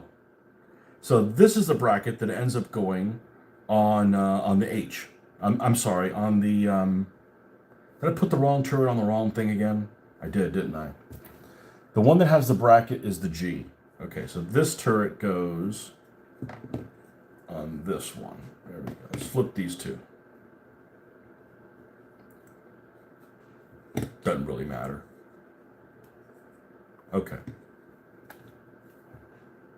So these two are the G's, and these two are the H's. Now, if you look at the two G turrets, I don't know if this is a mistake in the 3D printing, or it's just out of scale, but there's some rivets that are on the back of here that are small here and they're really big on this one. I'm going to leave them alone. Do I have any AA half tracks? Yes, I have a American one and I have a German one.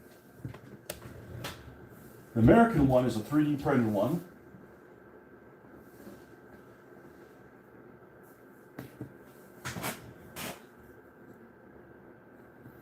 And it is a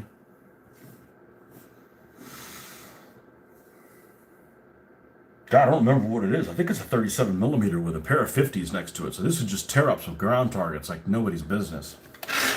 And that's the thing about American half tracks, American AA half tracks, or Allied AA half tracks. They basically have total air superiority. So you have an opportunity of doing this against ground fire because odds are there's no planes for them to shoot down, right? Because if they're able to shoot planes down, that means the Air Force isn't doing their job. And then the other one I have is for the Germans. This is actually a 187th scale Roco mini tanks.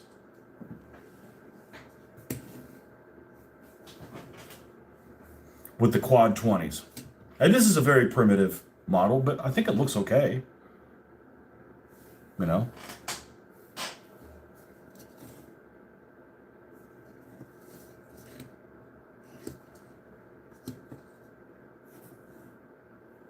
Anyhow, I got two. Sometimes you just got to paint the stuff that you have. I've had that AA half track for years. Years. Probably should bring that in for the oldest model. Although technically it's not a model, but I had that a long time. What Panzer II kit is that? Well, there's no Panzer II right now, but the ones that are over here are 3D printed ones from Kulan Models.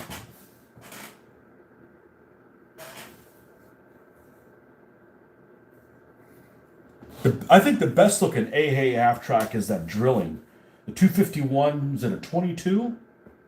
Has like a triple 15 millimeter or something like that. Oh, you meant 3. These are from Kulan Miniatures. They're 3D printed, and they have more detail than 1/35th scale models do. It's freaking amazing.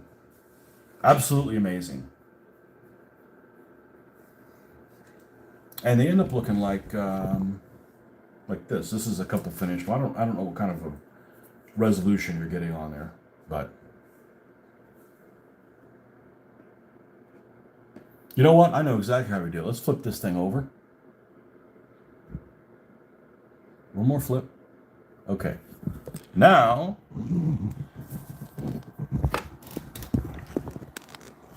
here we go. Now let's get the lighting where it's supposed to be. Here we go.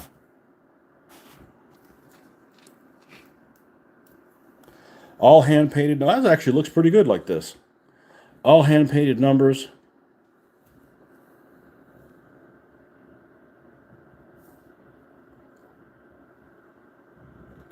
Here's those Panzer IIs.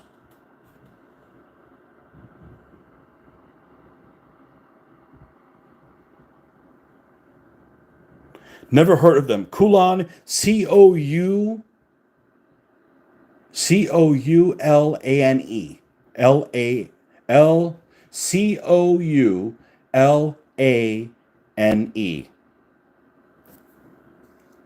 No, the tracks are all one piece.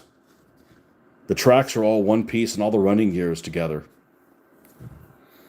I don't mind building them, but, you know, if you spend less time building them, that means you can spend more time painting them.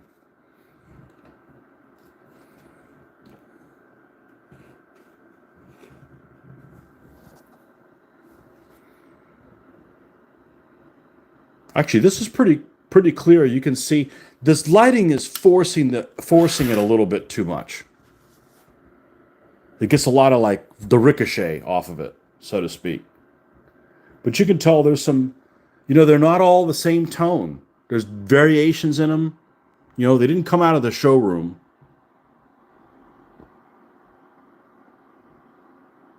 And then we got these guys that are working their way towards that.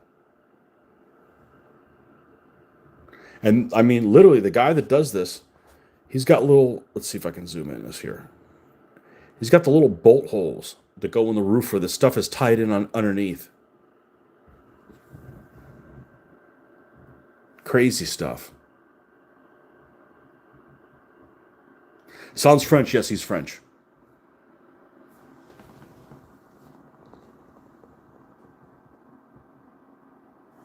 and they're printed by Iron Horse Collectibles. So if you go and look, if you live in the States and you want to get some of these, Iron Horse Collectibles can do them, and they do them in all different kind of scales. Like the designer actually designed these things to be 156 scale. I'm like, I don't do 156 scale anything. I'm a 172nd scale guy. So they can print them in whatever scale you want. And I'm telling you, these things are fantabulous. They're absolutely incredible.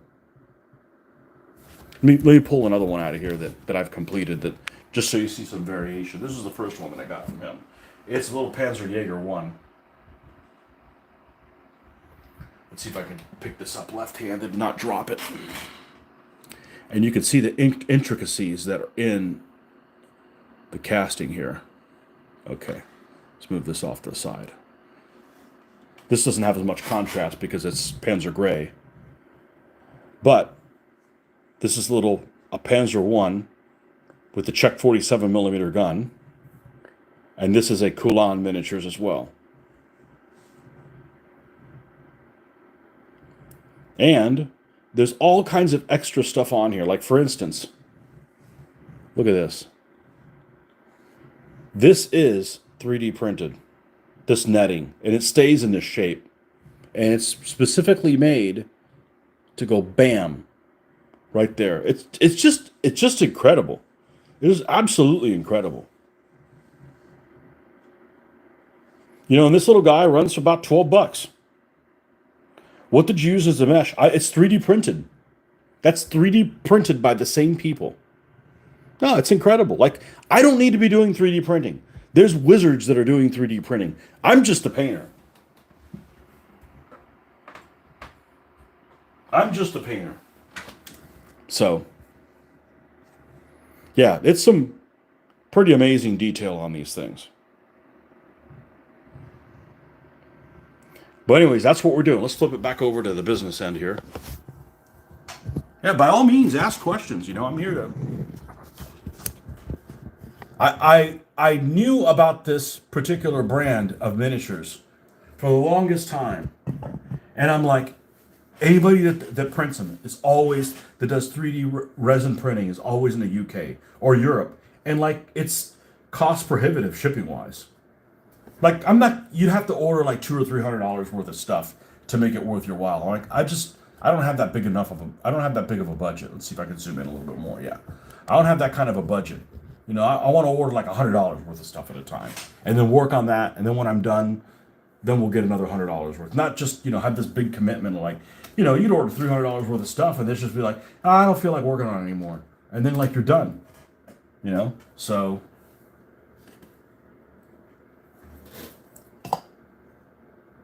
Yeah, they're really pretty amazing. All right, it's a good time to go do a line of Coke.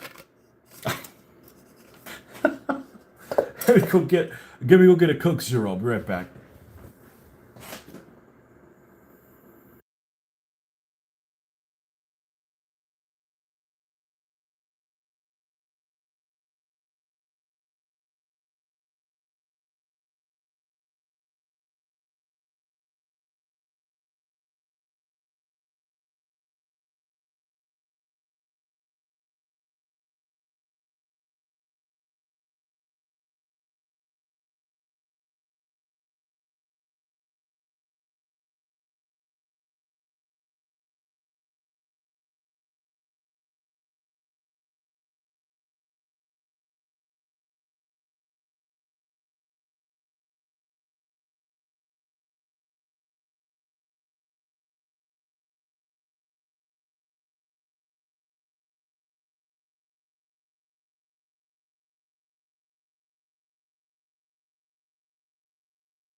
Damn it, my producer. I gave him all this wisdom and you didn't hear it. I need a bloody producer.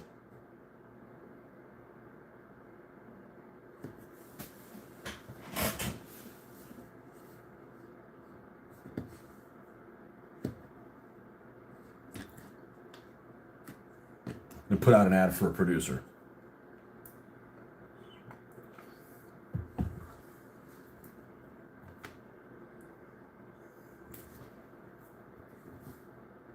Welcome to the Mistakes channel.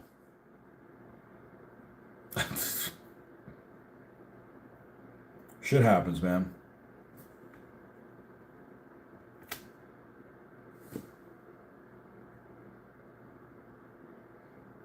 Anyways, I was saying we're just giving this a kind of a wet dry brush.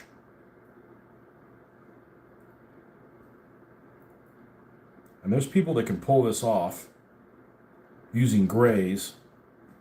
I've been happy doing it this way. I don't really need to go down that route. I'm not trying to convert anybody to, do it my way. I'm just kind of do what I do. If you want to do it a different way, by all means.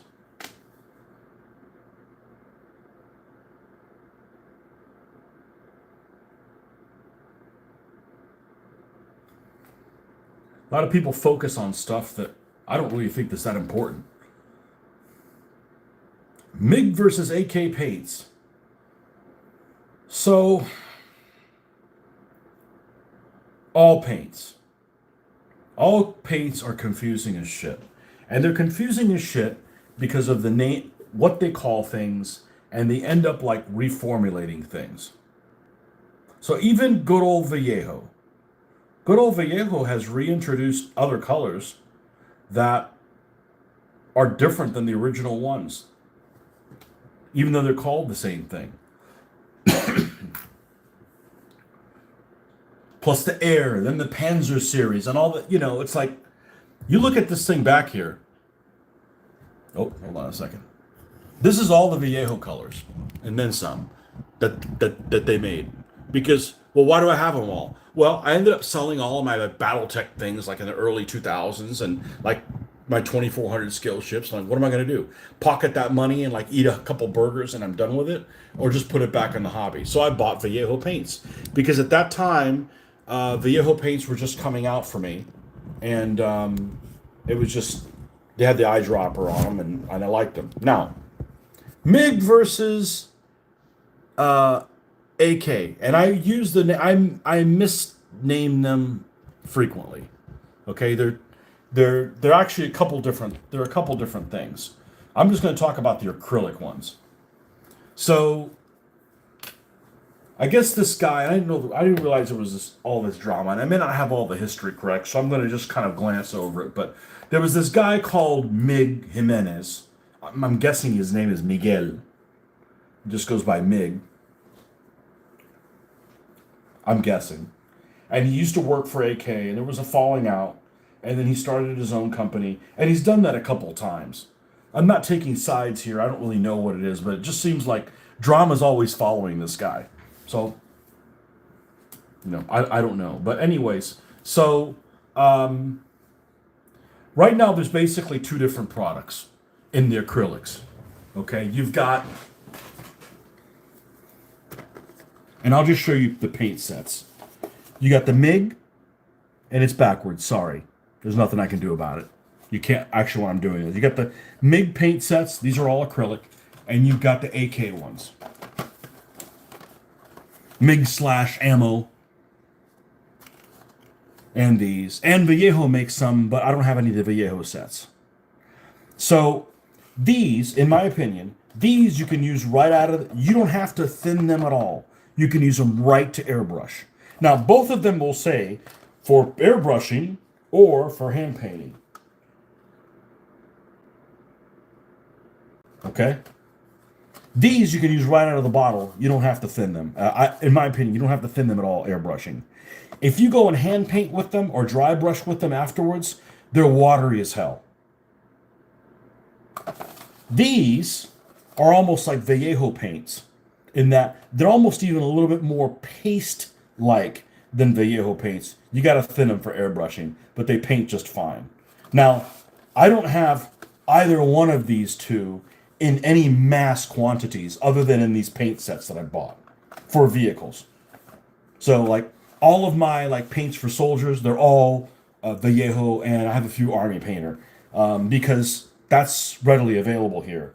I know that they make all these paints individually. I wouldn't pick up the whole series, just like I wouldn't pick up all the AK ones, just because it's too late. Like I already have them all. So now, let's take a look at this set in particular. And if it wasn't so loud, I probably would have done a video. I just went to a hobby show in Jacksonville. Okay, this is for North Africa what they would call the counter paint set. Well, there's more things than that, but there's the counter colors are in here for North Africa for the British. And here's what's included in this one. You got silver gray, which is sometimes represented as the light blue if you look at any of the counter things. The slate gray, which is the darker color, and then the two tones. One of them is the light stone and the other one is the Portland stone. This is the counter color set. These four, and they're included in here. Vallejo Air makes a set, and Ammo MiG also makes a set like this. Now, when I ended up going to this store in Tampa, which carries all of this stuff, it's actually a great store called Spray Gunner. They carry all the AK stuff. They were out. I mean, they carry all the Ammo MiG stuff. They were out of the counter set for Ammo MiG. So when I went to my hobby show, they had this. I'm like, okay, I'll pick this up. But I did pick up. You could buy all the paints individually there at Spray Gunner. So I went online, saw what paints would have been included in the paint set for Ammo MiG, which they didn't have the whole set. So it's a better deal if you buy it. And I just bought them individually. Now, what I did was I just bought these two colors. I bought the base Portland stone and the base light stone. I decided not to get the other colors at that time at Spray Gunner. And that was probably a good thing because this, if you're going to do the counter set, in my opinion, these two colors are spot the frick on. These two, the slate gray and the silver gray. These are spot on. These two base colors, I don't know. They're kind of iffy. The base colors from Ammo MiG are actually closer than these. These are weird. But these two are definitely spot on. And I picked up this after the fact. This is supposedly one of the guys who is the most knowledgeable about the counter sets. His name is Mike Starmer. And this is a pain in the butt to get a hold of this because you have to email him and PayPal him. He's a good guy, but it's just kind of awkward. I like to go to a website. You can't really do that. So he's just kind of his own little operation. And in here he talks about the different paint schemes and stuff like that. And he's got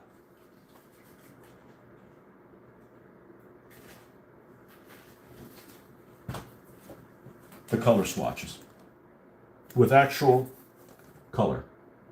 And these match up exactly to this. So this is the most accurate. So, and he tells you how to mix it with Humbrol. Well, I'm not going to use Humbrol, you know. This was done. I'm not using enamel paints. But anyhow, so these are great to brush paint. I mean, they're really pleasant to brush paint. Kind of a pain that you have to thin them, airbrush them, but they airbrush just fine. So I prefer the Ammo MiG set because I don't like to thin the airbrush. I'm used to thinning hand paint stuff all the time. And there's not a whole lot that I have to dry brush with them. So I prefer the Ammo MiG ones. But it depends on what color you're getting, you know. Francois, welcome. Welcome back. But Ammo MiG sells paints individually. AK, and that's third generation AK, by the way. AK also does. I'm not going to buy them. I'm not going to just like, okay, let me buy all the ones from the AK set. Like, where would I put them? Like, I already have all the Vallejo colors. So individually, getting a few extra colors for this, that, and the other, no problem. But Ammo MIG are trash to hand paint with. Absolutely trash to hand paint with. The airbrush, great. They're just too thin. And you see, I thin all my paints. But, if the paint is too thick and you're thinning it, you got some options. If it's too thin, what do? There's not much you can do. So, I don't know if that helped answer your question, and that's why I was talking to my friend over in Spain, and I said, I've never had somebody sponsor me. First of all, I'm not looking for it. Because the first thing I would tell them is I'm not interested. Because I don't need free shit so badly that I'm going to compromise my opinion. Because I like to say how it is. And I don't mean anything ugly. I mean, I'm going to buy more of both of those companies' stuff. But if I have a preference, what do you do to make your paint spread better? Add water. It's hard to explain. You just gotta. I got 40 years of this. No, that's not fair. That's not fair. I've been doing this sort of thing since probably about 95, 96. And I've given up on using the wet palette. I'm just going back to we used to use Pringles tops. You just kind of have to feel it, man. You just got to feel it, it's hard to do. You got to paint for a while and get it. Oh, you're welcome. Ask anything you want, man. Tell it like it is. And if I don't know something, there's a lot of people that are just afraid of saying, "I don't know." Well, dude, you can't be the expert on everything. There's lots of shit I don't know. You do the same, add water. Yeah, I was mixing the Liquitex, the Flow Aid. I was really happy with that for a while, and I switched back to water. And the reason why I switched back to water is because the Flow Aid, if you have too much of the Flow Aid, it interrupts the way some of the pigment reacts. It's kind of difficult to explain. I started using it. I'm like, man, my lettering's really good. And then I'm like, how does it work with water? Oh, the same. Okay. Actually, the only reason I got Flow Aid is it's one of the ingredients in the Jesus juice. That's what the guy that I found the video on YouTube that make your own cleaner for the airbrush. That's what he called it, and that's one of the ingredients in his concoction, along with Glass Plus, rubbing alcohol, distilled water, and I want to say there's one other thing. Although it might just be those 4 ingredients. So I had all this Flow Aid. I'm like, okay, well, what can I use it for? Because I'm only using like 4 drops every time I make one. It's very little of the Flow Aid that's in his mix. I'm like, I got 120 milliliters or something like that, which sounds like not a lot, but what am I going to use it for? So I'm like, let's try this. Like, eureka, it works. But it doesn't really work that much better than water. So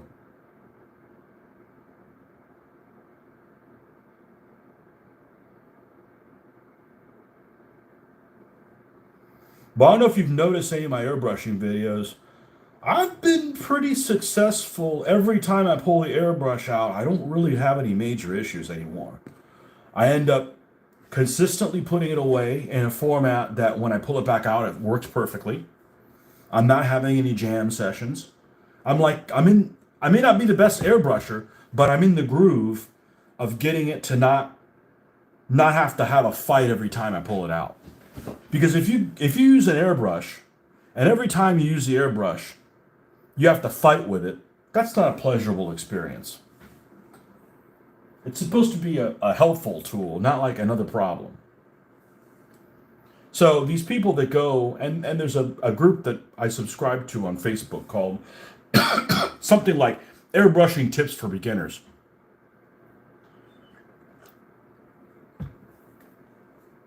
And one of the things that somebody describes is pretty much spot on. It's they said, buy a compressor that has a tank. It doesn't really matter what brand it is.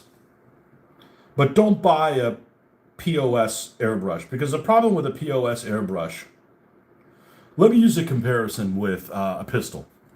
Okay?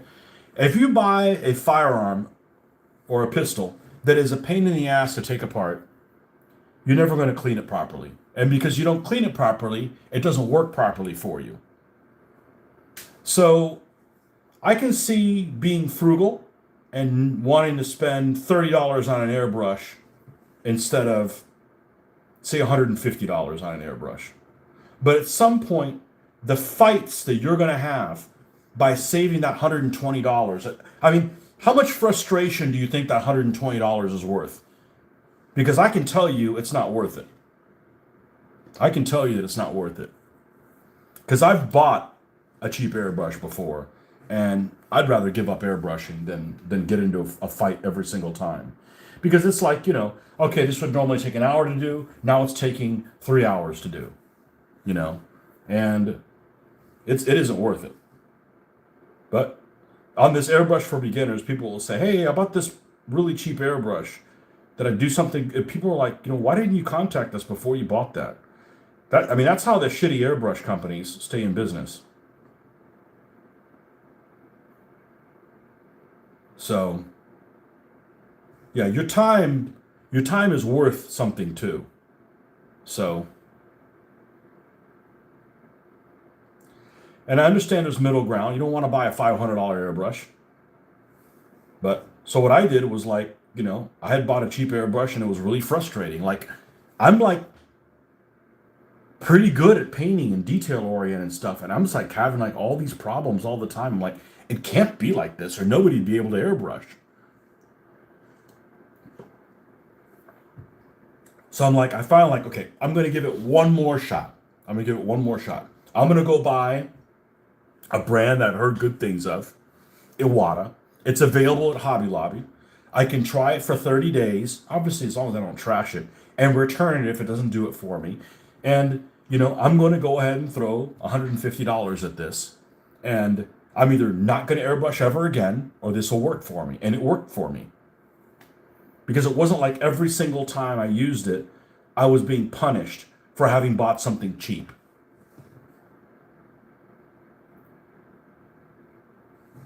So, yeah, unless you're going to buy a quality airbrush, don't even buy an airbrush.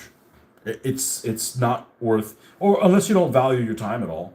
If you want to be tortured, but that's what they pay me for Monday through Friday, so I don't need to bring that shit upon myself.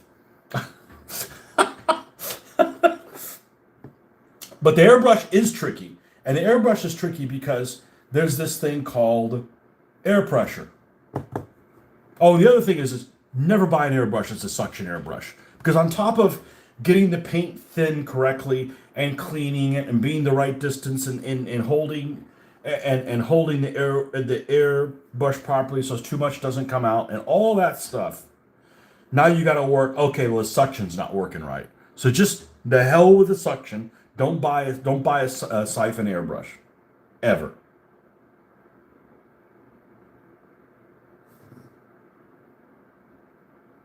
Unless you want to be tortured. I have this saying that I've coined. Just because you don't value my time doesn't mean I don't value my time. At some point, that $120, after it's taken you frustration and everything else, isn't worth it. But you also want to make sure you don't buy an airbrush and it's something you just don't use. Because then you piss that money away,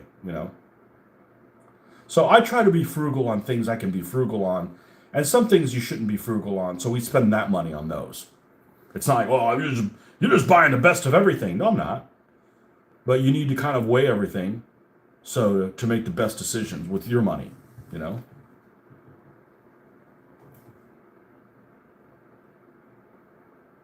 There's no point in buying an airbrush compressor that costs $300 when one that's like 120 is worth. It just works just fine.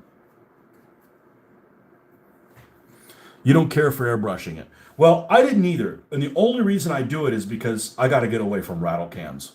Rattle cans are just really bad quality.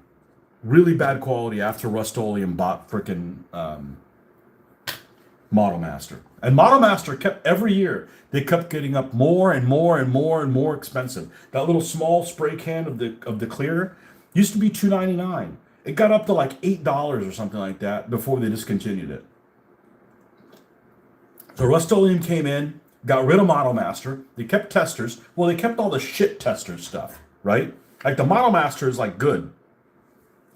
That'd be like if somebody, somebody came in and they bought Anheuser-Busch and they got rid of like all the good stuff that they make or the better stuff that they make and kept Bud Light. Like we're only going to make Bud Light now. Well, fuck you. That's terrible shit,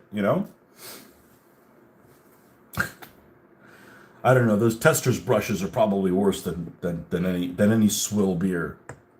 What do I think about contrast paint? They're not for me. But here's the reality. The more options you have as a consumer, the better off you are. So contrast paints are not geared for somebody that's my painting style and my experience level. If it keeps somebody in the hobby to keep being frustrated so they can keep moving forward, hey, it's a good thing. And it's another option. More options are good. It's just not something that's for me. Just like I'm not real heavy on that whole zenithal thing. Boy, this keeps drying out on me. So contrast paints might have worked for me if they would have come out in like 1989. It's a bit late for that. Because I see stuff online, they're like, man, that's awesome. I could do a better job at this. And it's always people that are even more anal retentive and take even more steps and more time than I do. I can't contrast my paint out of being happy with what I'm doing. But that's just me, it's I actually know somebody that's fairly experienced painter, and they've decided to go the contrast paint route to save themselves some trouble. But I can tell you with my +6, not having my contacts in vision, I wouldn't be happy with it. As a matter of fact, as I've painted the tanks, I've added more and more detail, not cut corners.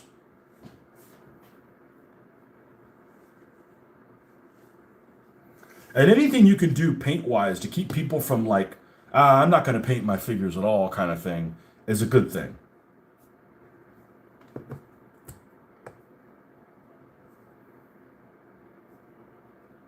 And some people have told me, they said, they don't like Games Workshop because they have these super talented painters, and they do, painting their things. And then when you get them, you're like, oh man, there's no way I could compare to that.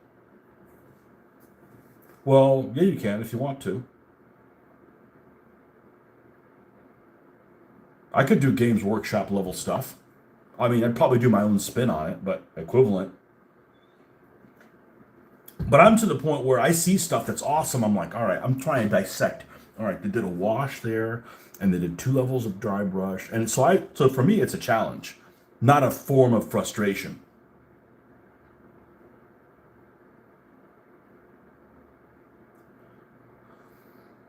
It's not one of those things like the way I view like golf. Like, why even bother playing golf? It's super expensive. It's going to cost a shitload of money. It's going to be frustrating. And the people that are really good at it never buy a game of golf. Like, that's not for me. Other people enjoy playing golf, but that's the way I look at it. Games Workshop painters. I'm like, I can't even compete.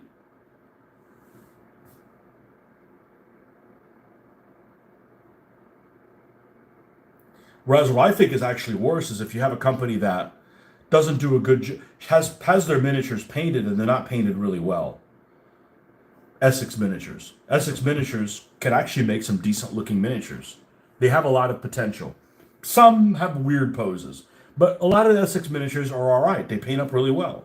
I've been really happy with how a lot of them turned out. But some of the paint jobs they have on their website, well, I haven't been to the website in a while, are just kind of like haphazardly, just they could have done a better job to show off what you could do with those miniatures.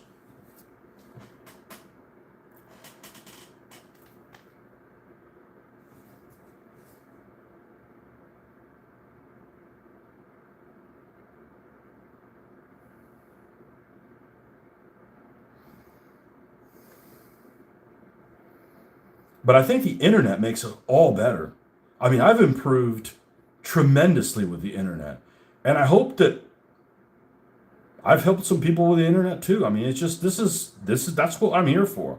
I'm here to help each other out on it. We're all on the same journey, and keep me company. That's it. I don't want to I'm going to hold on to these secrets so that I can paint stuff that looks better than anybody else's. And I don't want to tell them what am I going to do? Take this to the grave? What good does that do me?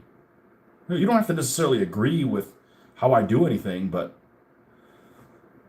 if you watch some of my stuff, at least I've got some tips where you're not analysis paralysising. I don't know how I'm going to do this. I don't know if it's going to turn out well. Okay, well, watch me do some, and do you like how it turned out? Yeah, okay, well, there's the steps. And I've done that with other people that I've watched on YouTube. It's a great tool to overcome obstacles. Okay, let's do a check on the steely things. Okay, that one's steelied up. Yep. And if I miss something, it's not a big deal. I can come back and paint it. So that's my long-winded explanation. A lot of my explanations are long-winded, but hey, I'm just telling you how I really feel. I think anything that is for the consumer, that gives the consumer more options, is a good thing.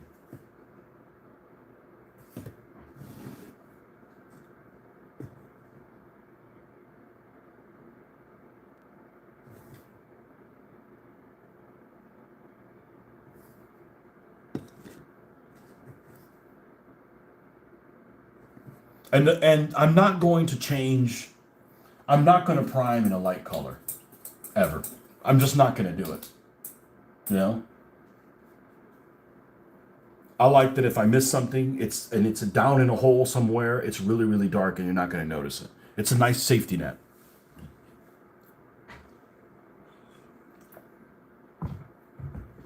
All right, black lining time.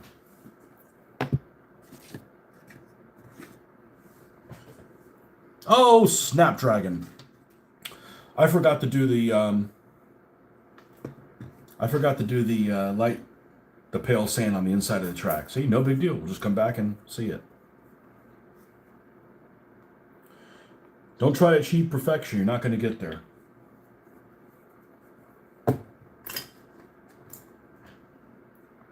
It's the Happy Little Accidents channel. Tony Shit Show. No, that's at work.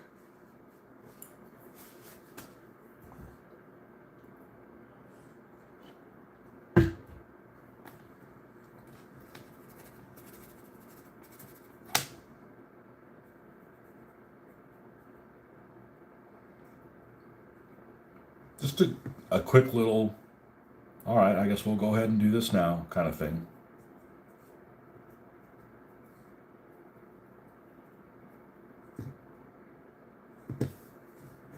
Now, one of these on the hull didn't seem like it had enough highlighting. It's this one.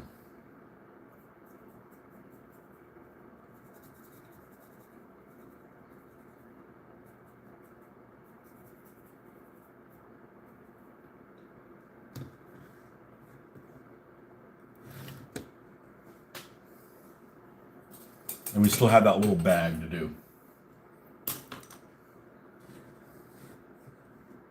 All right, we'll start with this one. Not that it really matters which one we do. And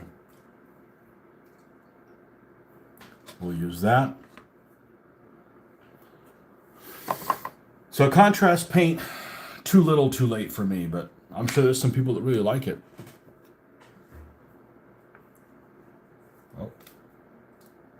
put this on securely before we go and shake this.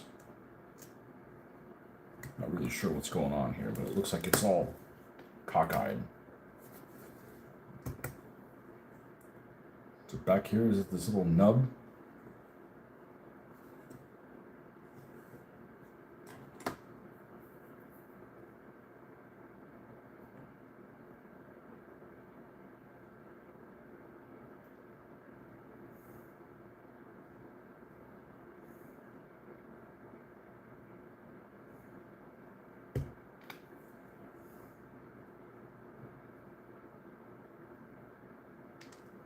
Time to fool with you. There we go.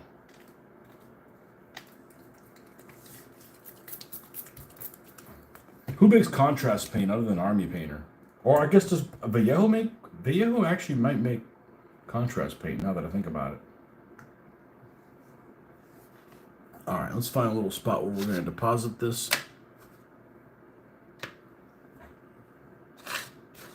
Go right here.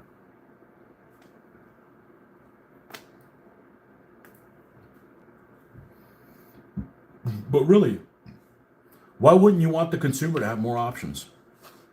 You know, monopolies are bad. Give people options.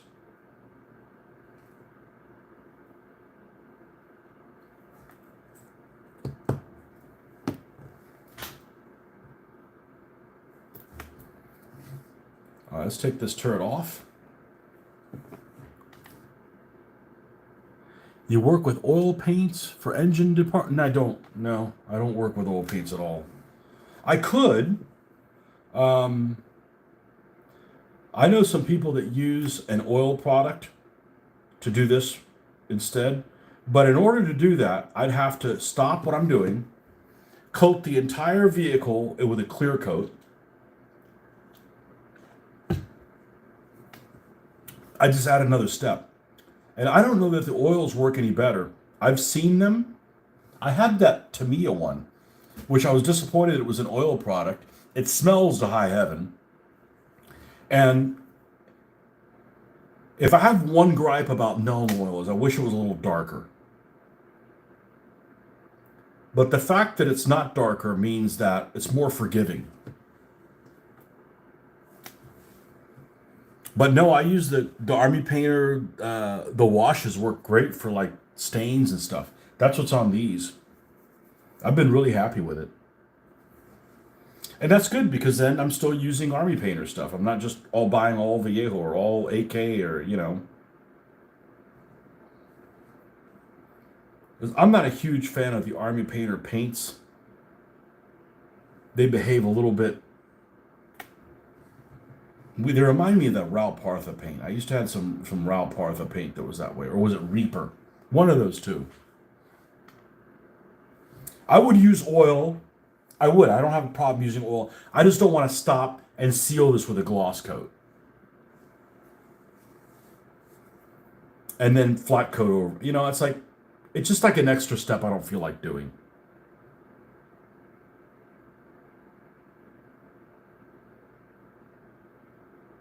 If that makes any sense.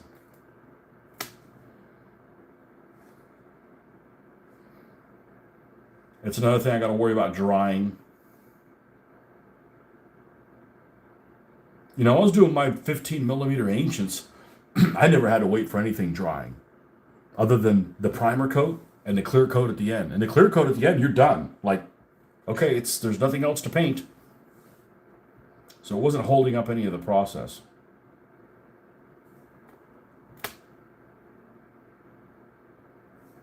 And no washes.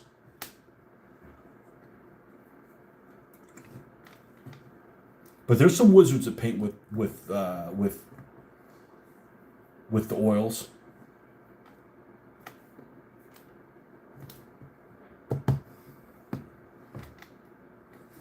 But I don't know that it would look that much better.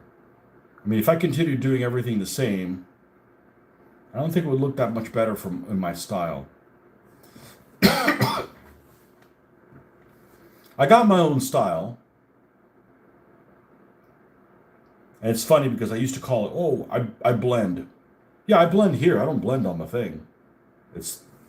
layering is, somebody said, oh, that's called layering. I'm like, okay, well, I always call it blending, but it's layering.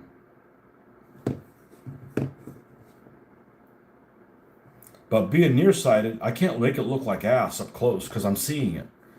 And as a war gamer, you gotta see some details 2 and 3 feet away.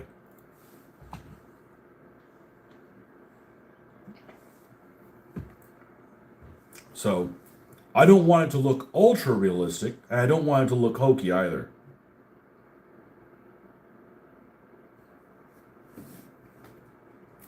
But ultimately, what's important is that you like how it looks like, because that's going to keep you coming back for more, building something else. It doesn't matter that everybody else likes it. If they do, that's even better. But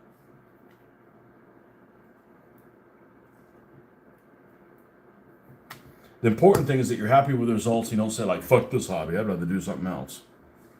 You know?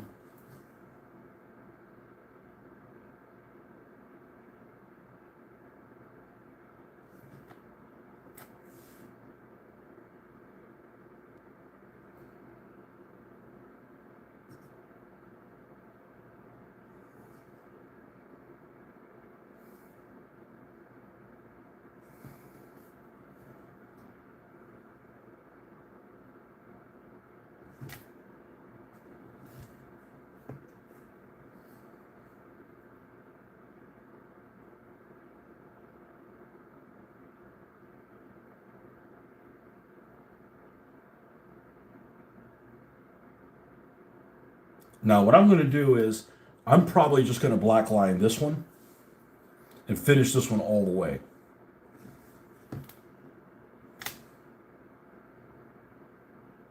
And what this is really going to make a difference is this. What I'm doing here is the stuff that's going to make it pop farther away from you.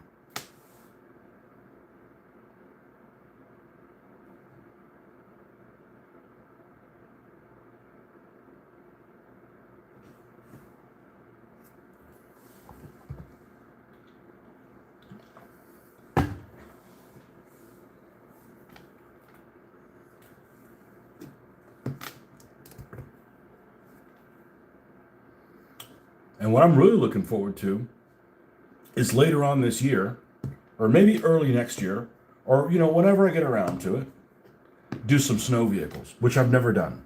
I got some T-34s, but I mean, like, really do snow stuff. And there's a lot of examples of people doing stuff on the internet.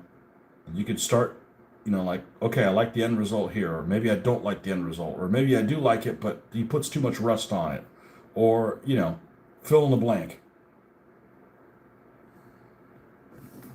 And and mastering that, or being happy with the results.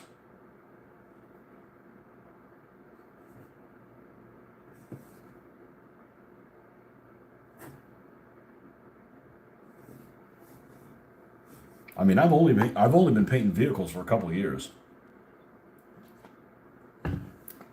When I was doing DBA the first time, when I first started doing DBA in 2005, I built my first army, and everybody was amazed what it looked like. Well, how come your army looks so good? You just started playing DBA. I'm like, yeah, but I didn't start just fucking painting, you know?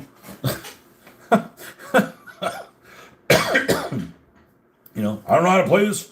I don't know how to play this abstract game, but I know how to paint, damn it.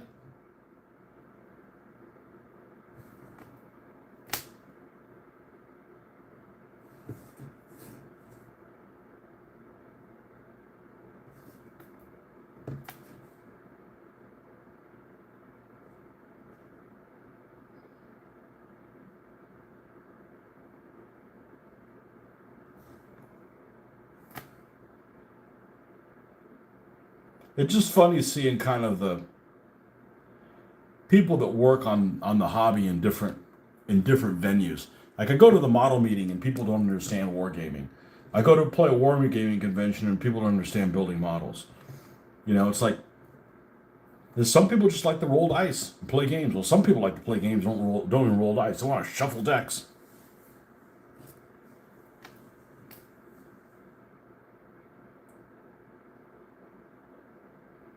Where is Rick? Speaking of shuffling decks,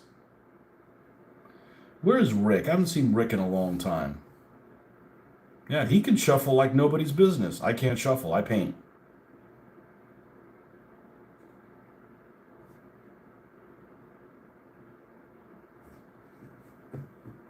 There you are, you lurker.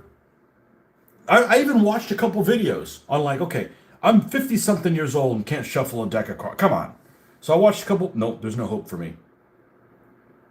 No, I'm better off cooking.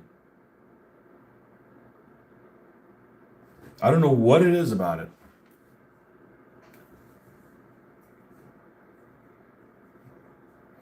Rick, I know you're big on Skyrim. Have you played that oh man, what's it called? Kingdom Come Deliverance? I guess it's a similar. That's a pretty heavy role-playing game. See, for me, a role-playing game is like an action role-playing game, like something like Diablo or whatever, like a treasure hunt, and improve your guys and get skills and stuff like that. Not like, let me go talk to Frank. Oh, Frank wants some bread. All right, well, where am I going to find the bread? Oh, I'm going to go over to Matilda. Matilda has some bread, but she won't give it to me unless I go and fight some spiders in her in her thing. So that kind of thing. I was very close to picking up KCD2, but was too much simulation. Well, I picked up the first one a couple days ago, and it's a lot more linear than I was wanting it to be. Just like I thought that Baldur's Gate was too linear. The Baldur's Gate is just like, it's too role-play. Like, okay, I can do spells, but I can only do them. I have to regenerate them in a fortnight. I'm like, then I'm just going to play a fighter that can fight all the damn time. Like, why would you want to be, and I'm 1/16th orc and 1/18th bard, and I'm a bard slash. It's just too fucking complicated, What format did you pick up the first one for? PC console all the way. So my PC is pretty powerful, but my PC is very limited on space. Very, very limited on space. And I think it's a good computer. I mean, it's top of the line, but it's a laptop. It's whatever the hell it was, a Microsoft Book 2 or something. But I can't put a whole lot of things on there. And the console makes it so that everybody's on an even playing surface. I had computer games that never, ever, ever ran well on the computer just because of something wasn't calibrated correctly. I've lots of games that never ran well on a PC. So I'd much rather use the console. The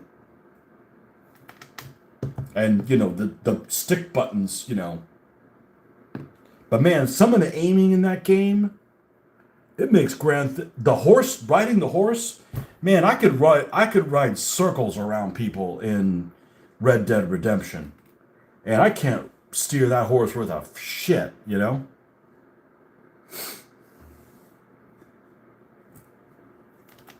Red Dead Redemption, which is, the Rockstar.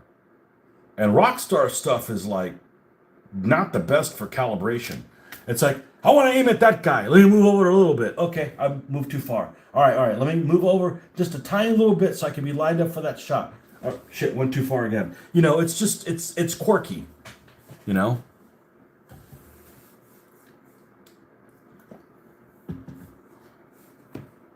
you get the first one? Did you get the, whatever, Kingdom Come?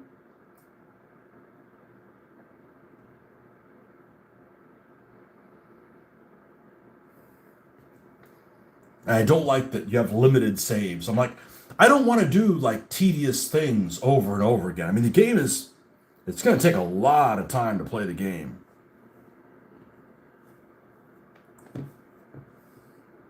Did not honestly Hadn't even heard of it until everyone's talking about this new one. Yeah, I had heard about it. I just could never remember what the hell it was called. I wish they had done a better job with the accents. They're a little too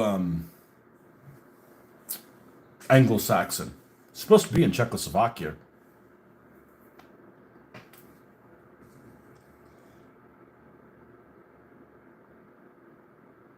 It's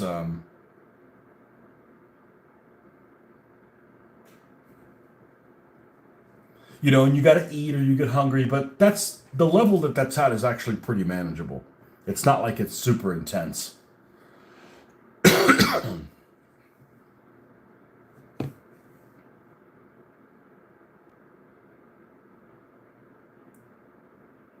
There's some games that some of that upkeep stuff is way too intense. Like you don't even have a chance to like breathe. Like there's always somebody fucking with you. Like just give me a second, man.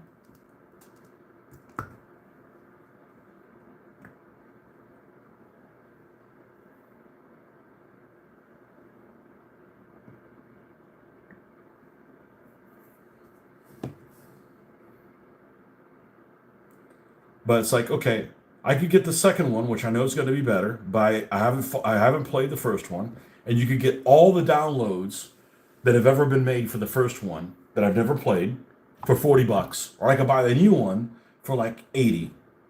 Like, let me just get the first one.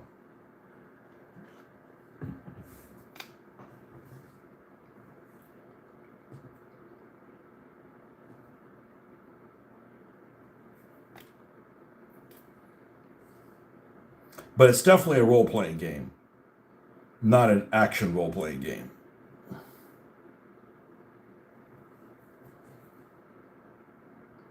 I personally would prefer if it was in third person.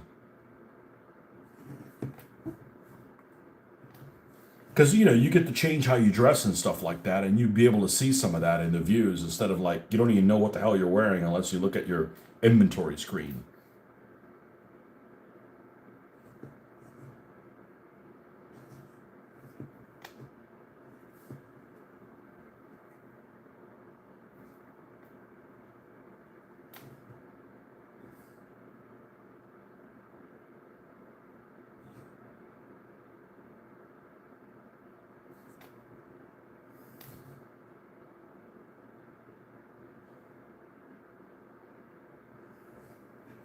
So I told my wife the other day, I said, you know, now that the daughter's gone for a little while, somebody gifted us a copy of Azul, and let's watch a video and learn how to play it. And my wife's reaction is, you learn how to play and then teach me. And I immediately, without missing a beat, is, but I suck at explaining things to people. If I don't have an outline, I suck at explaining things to people. Because I always forget, oh shit, I forgot to tell you about this.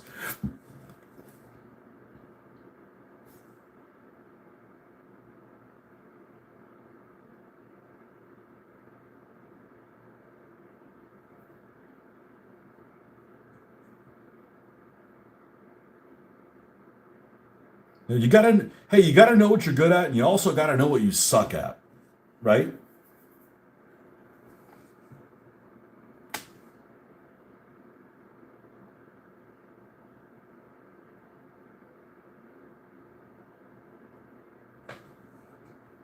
Like, if we're going to talk about World War II tanks, and I know that you know about World War II tanks, we're good. But if I'm trying to explain something that's in a museum about somebody who doesn't know anything about tanks, I'm like, fuck, where do I start? You know? So I end up like giving too much information up front and I bore the fucking person. Or I give them too much specific stuff that they can't handle because they don't even know the basics. And that doesn't work either. So, like, I'm not good at that. Like, I'm sorry. You sent me somebody who doesn't know jack shit about this. Like, you give me a better audience.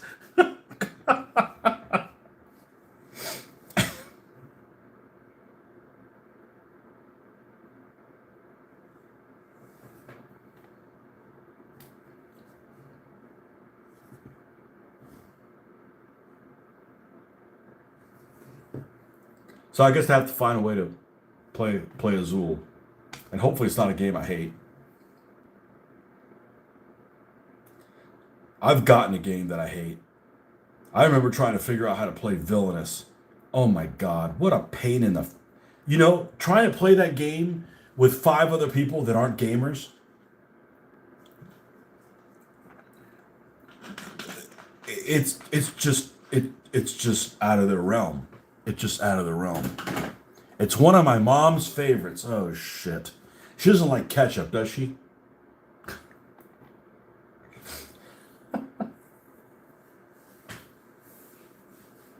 Does your mom really like? That's cool that you play games with your mom. You know, I don't mean anything funny by that. I think that that's cool. Does your mom really like games? Yeah. Let's talk about Rick's mom now. Does your mom like games and always ask to play games that you don't like, or she's just like a happy-go-lucky and just like she's willing to go along with Rick? Hopefully, her gaming and condiment tastes are not related because she puts ketchup on everything.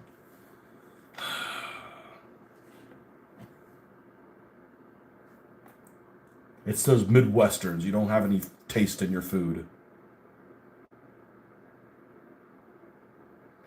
I didn't see anybody put ketchup on anything in Spain.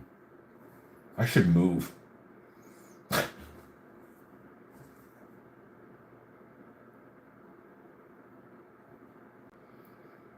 Man, and the beer there is spectacular. Like, unbelievable.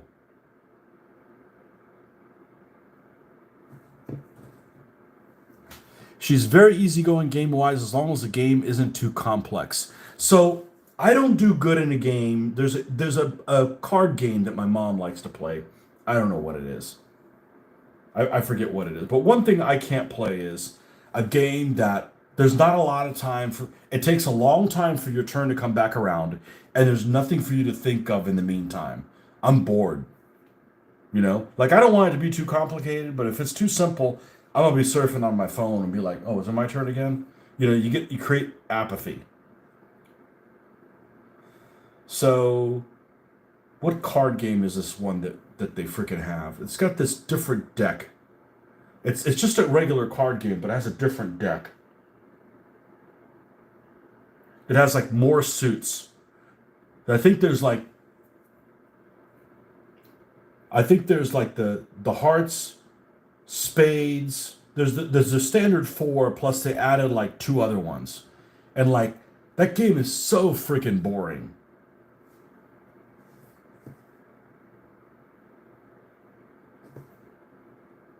And I'm like, and my brother always gives me hell. Man, you always get bored. I'm like, I'm used to playing things that I have to think about, even when it's not my turn. You know, I've played 3,000 so games of DBA. I'm thinking about shit even when it's not my turn. See, but Uno, your turn comes around really fast. Now, a game that I really like, especially for what it is, and I know you have it. What's it called? The card game that the rules fucking change every time.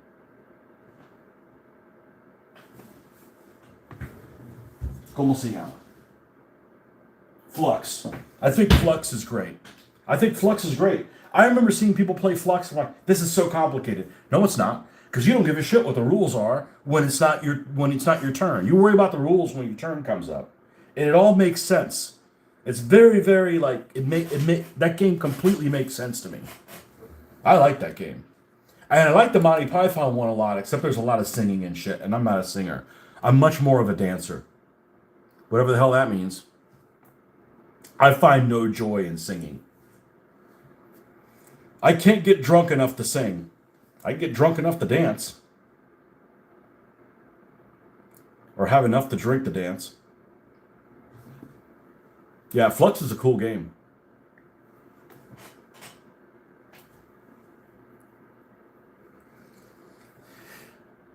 Doesn't that make sense, Francois? That'd be like, oh, I only get in fights when I'm drinking. Well, that's stupid. That's not when you're coordinated.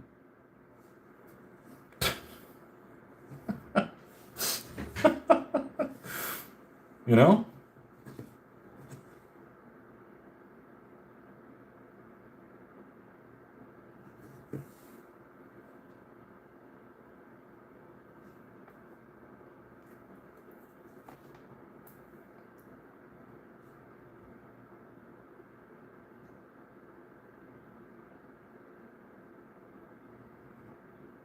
That's why you go to weddings. Open bar and freaking dancing. Done. Sign me up. As long as it's a wedding that has, alcohol.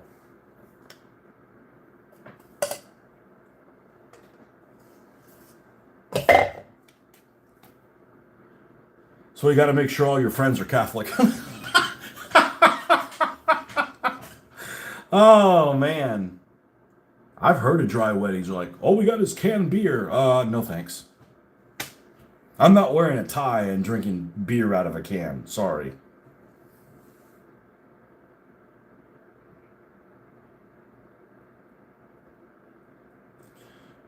Bring me my gin and tonic.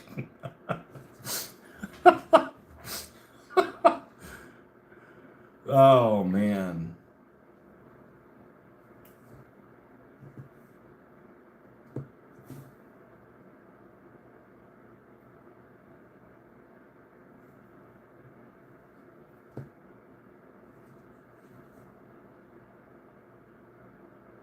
Yeah, Flux is a great game. And it's one I can handle explaining to people because it's really simple. And the rules change, but you don't have to worry about what they change into until it happens. So it's super easy to explain.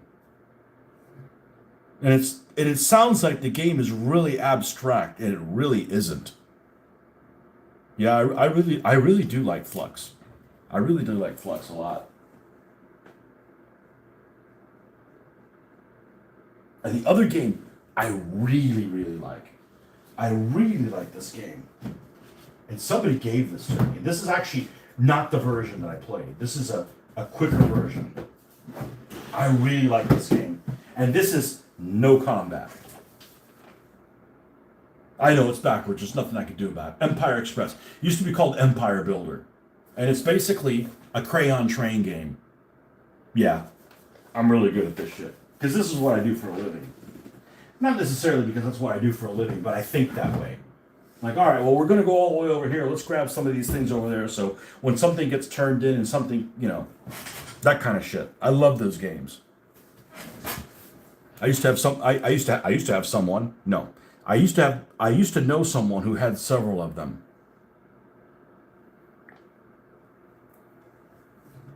That's a great game. No combat. Nobody gets hurt.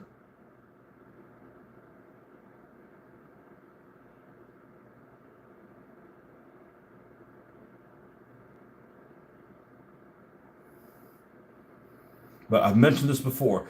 Some mechanics I can't stand them. That mechanic where you have to be the dickhead.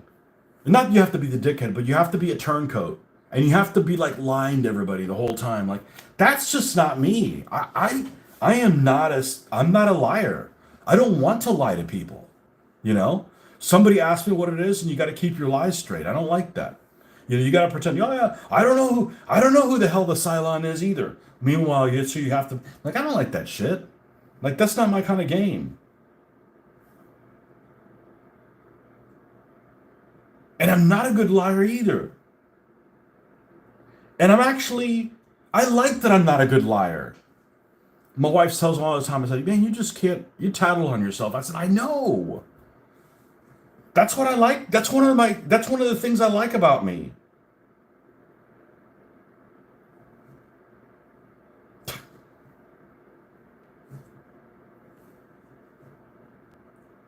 I'm the person you don't want to ask, does this make me look? Don't finish the fucking sentence.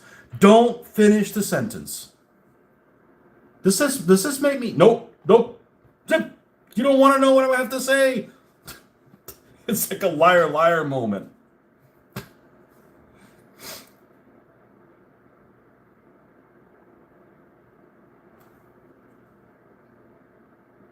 I hate that mechanism where you're trying to, oh, I don't know who it could be. I have no idea. And meanwhile, you gotta be the guy who's, the turncoat. Like, that's just some dishonorable shit.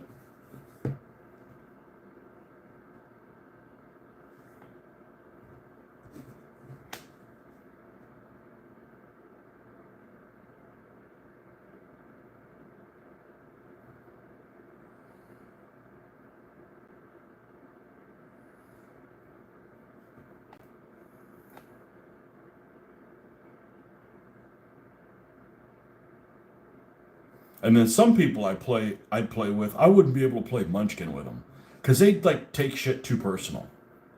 I like, the Munchkin game is you're supposed to attack. It's different that you have to attack other players to win. If everybody's got to do that, that's fine. I just don't want to like have to lie to people. Like, no, no, really, I am telling the truth this one time. Like, all of a sudden, nobody's going to trust you. Well, that's just part of the game. I said, yeah, but that's just not my type of thing.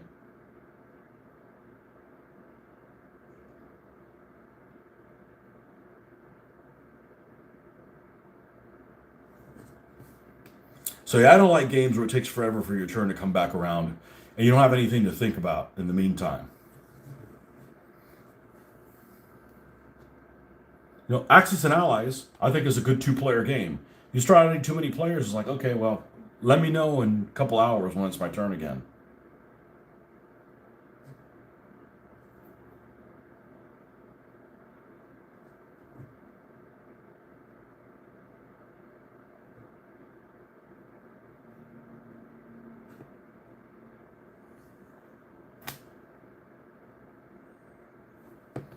Check on one thing.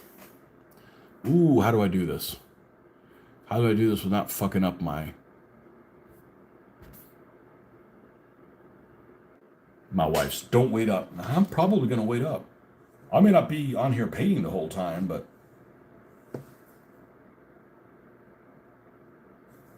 I'm in a good mood. I appreciate you guys today. You guys did a good job. All y'alls.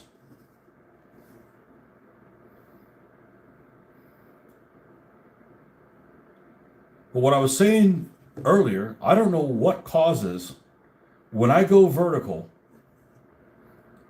I get a deluge of people that have never seen the channel before.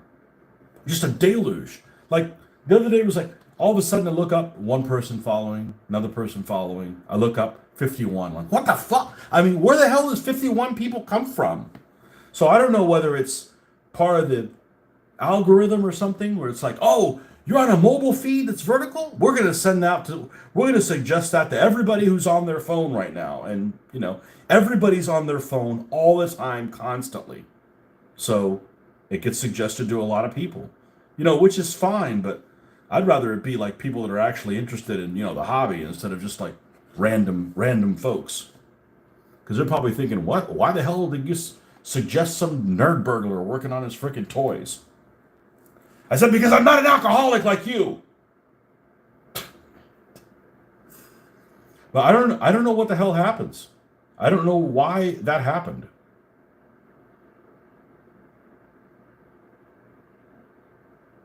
That's why I'm filming vertically. And and you get something instead of like, 35 watchers or 27 watchers. I got like 350. Now some of them might only be for a few seconds, but it's like, Nerd Burglar, that's right. There's a guy that has a freaking YouTube channel called Nerd Burglar. I should contact him. Look, you fuck. Come up with another name. That one's mine.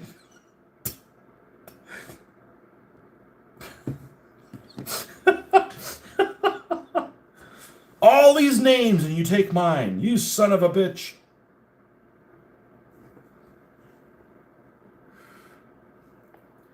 Yeah, so I don't know what that happened, but that's what over the last couple, I noticed it when I was doing the live feeds on the airbrushing. I'm like, how the hell did all these people show up all of a sudden? Because if I got more than a dozen people, that's a lot of people.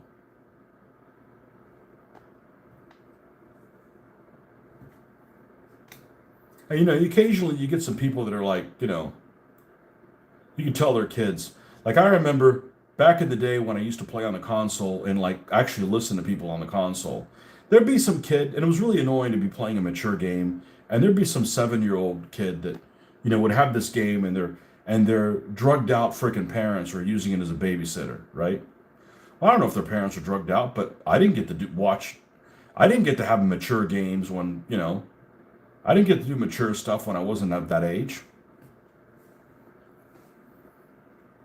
And there was this kid one time, he sounded like he was like 7 years old, and he wasn't cussing or anything. He wasn't out using bad language or dropping the N-bomb like, like I hear kids do now. He was just like, my mittens, my mittens. I gotta find my mittens, my mittens. Just like he was just like the entire channel. Like nobody could think because he just kept repeating this, And this was before autistic people were invented. So I don't know if it was, he was like the first autistic person I ever heard of. But he just kept repeating the same thing over and over and over again. It's like, ya yarata, like Chinese pebble torture type of thing.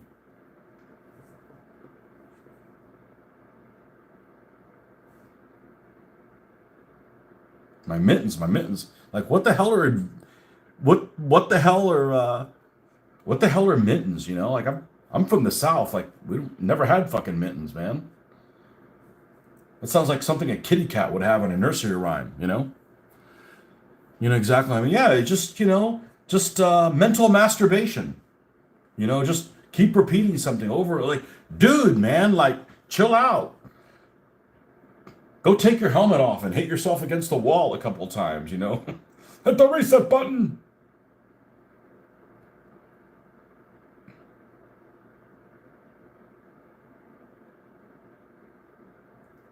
And 7-year-old nerd burglar.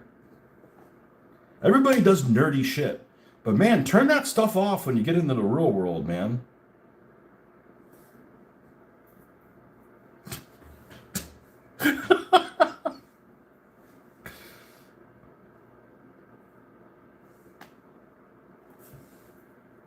And I know people that like playing those games and just to cuss at other people. I'm like, that's not cool, man. I mean, it's like I cuss, but I don't cuss at someone. Like you could kill but just for everybody's in it together. Somebody's got to win, somebody's got to lose. And now every time I've seen one of those online games, nobody talks to anybody, which I guess is better.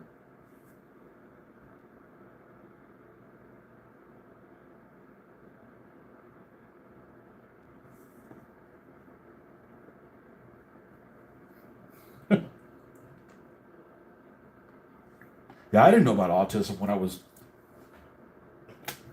I mean, I'm sure it's been around for forever, but in the '80s, no. The only weird thing that I ever heard about people when I was growing up is you knew the people that had the Down syndrome, and then somebody told me about some crazy guy that used to walk up and down the railroad tracks by the store, screaming and cussing at everybody. I'm like, yeah, it's some kind of Tourette's syndrome or some Tourette's thing. I'm like, I don't know what the hell that is. Never heard about that. But before that's all there existed. Not 50 different ways to skin a cat type of disease. This guy has ADHD, capital C. Like, I think he just needs somebody to take a fucking belt to him. And dwarves. Yeah, and dwarves. That's right. Midgets. Midgets. When I was growing up, all midgets came from England, right? And they were all on Time Bandits. Every midget was always English. Like, man, you guys need to stop inbreeding, Like, spread that midgetdom somewhere else.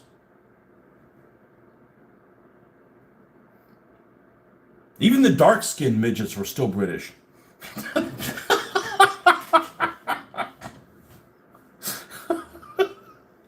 Man, must be in that pudding.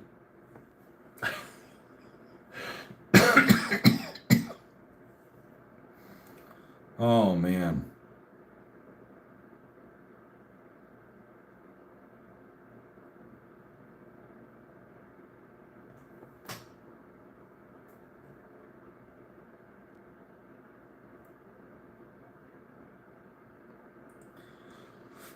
What's really amazing is there's some movies that just have not aged well. And there's some that are just freaking solid. Maybe it's your opinion, maybe it's opinion, but there's just some movies that just don't age well. I don't know if they ever were worth a damn. Like I just got finished watching, and I started watching it a long time ago, and I just never got into it. And then I saw part of it on the plane, and I finished watching it the other night. Is Escape from New York, and I'm like, Okay, there's so many poor writing in it. Like, and I know everybody's raved about that movie before in the past, but I'm like, it just doesn't hold up well. Where you take something like Raiders of the Lost Ark is just like a fucking gem. I mean, like, that movie's incredible. That movie's just absolutely incredible. And which is the other one? I think Back to the Future is a freaking solid movie. You know, from me growing up, and then just some other movies from like the '80s are just like, this is just like, trash. You know.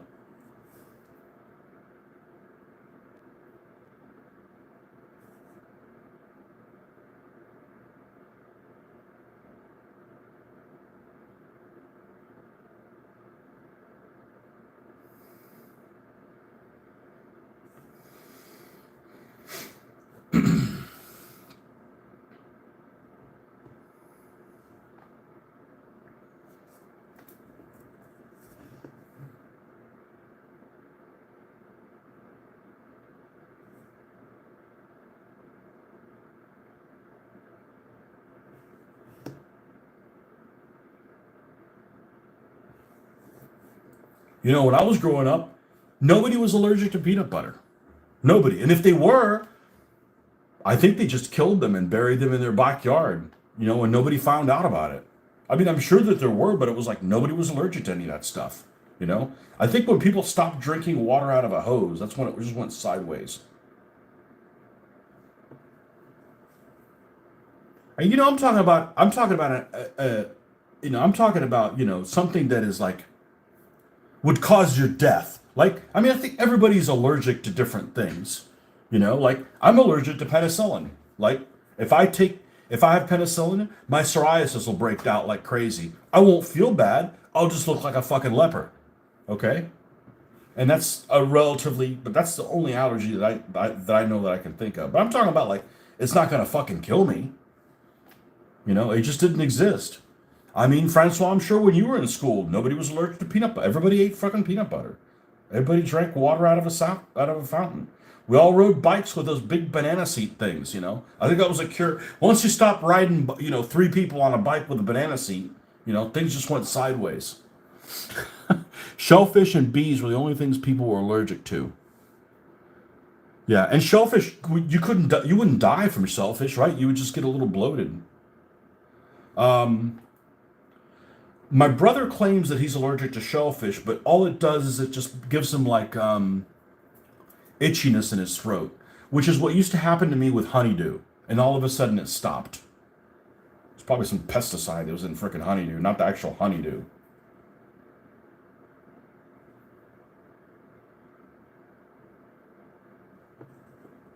So I don't know what the hell happened.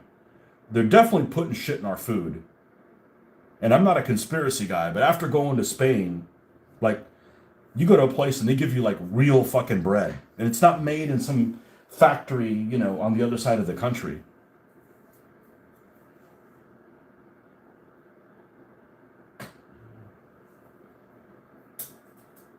Because if you're going to mass produce everything like they do in this country, it should be cheaper. Not like we're going to mass produce stuff and we're going to put poison in this mass produced thing and it's not going to be fresh and it's going to cost more money. I'm like, wait a second, shouldn't it be cheaper? No, it's going to cost more. Then why are we mass producing it?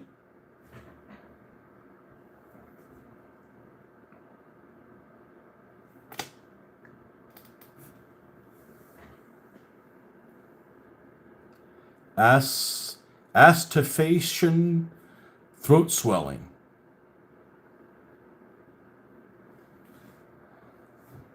Man, you need to step farther away from me. Why? There's just too much astaphation.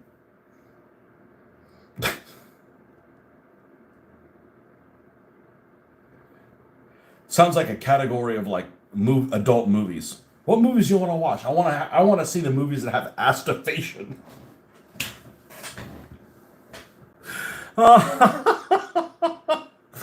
Oh man.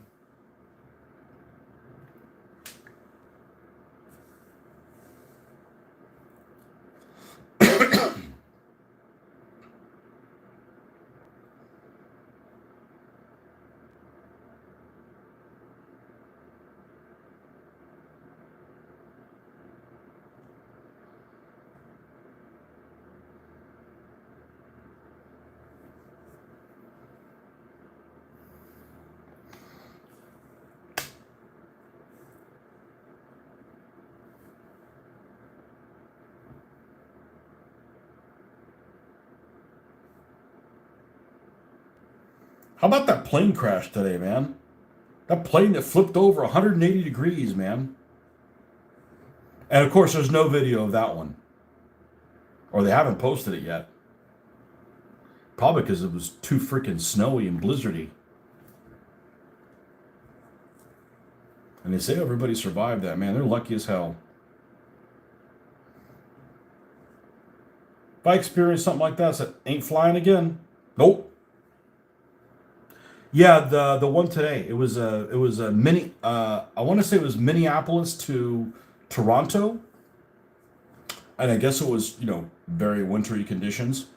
And on landing, it flipped one. It did a 180, and there's pictures of it. Go look it up. It's like crash landed upside down, and supposedly caught fire. I don't know. Maybe the fact that it was cold. I mean, those people are lucky. Those people are real lucky. Yeah, I wouldn't fly again. Fuck that shit. I'm like, nope.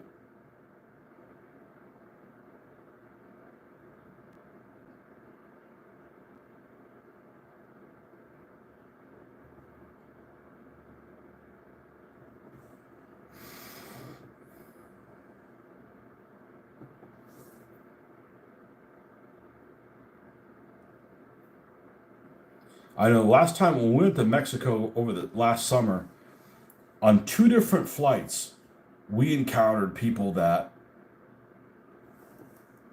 were misbehaving. Nothing like the plane is gonna come down, but just people being. It was actually before we even took off. One person was drunk, and they were upset that they weren't. I mean, they were like angrily drunk. And they were upset that they wouldn't give them any more liquor, and they basically had to be escorted off the plane. And another guy didn't like that somebody else was standing next to him and giving him all kinds of conspiracy stuff. They thought this guy was something else was going on, so he didn't get to go on that flight either. You don't get to misbehave on my plane. I mean, I wasn't involved in it, but I'm always looking out for people that are like, that guy's acting a bit weird. We need to do something about that guy. I'm waiting for that to happen. There's just too many crazy people. Okay.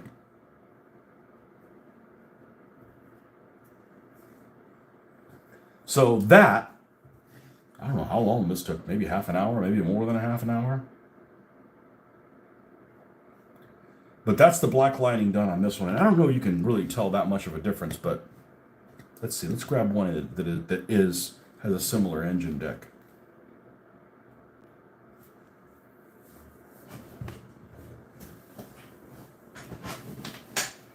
Just a contrast thing.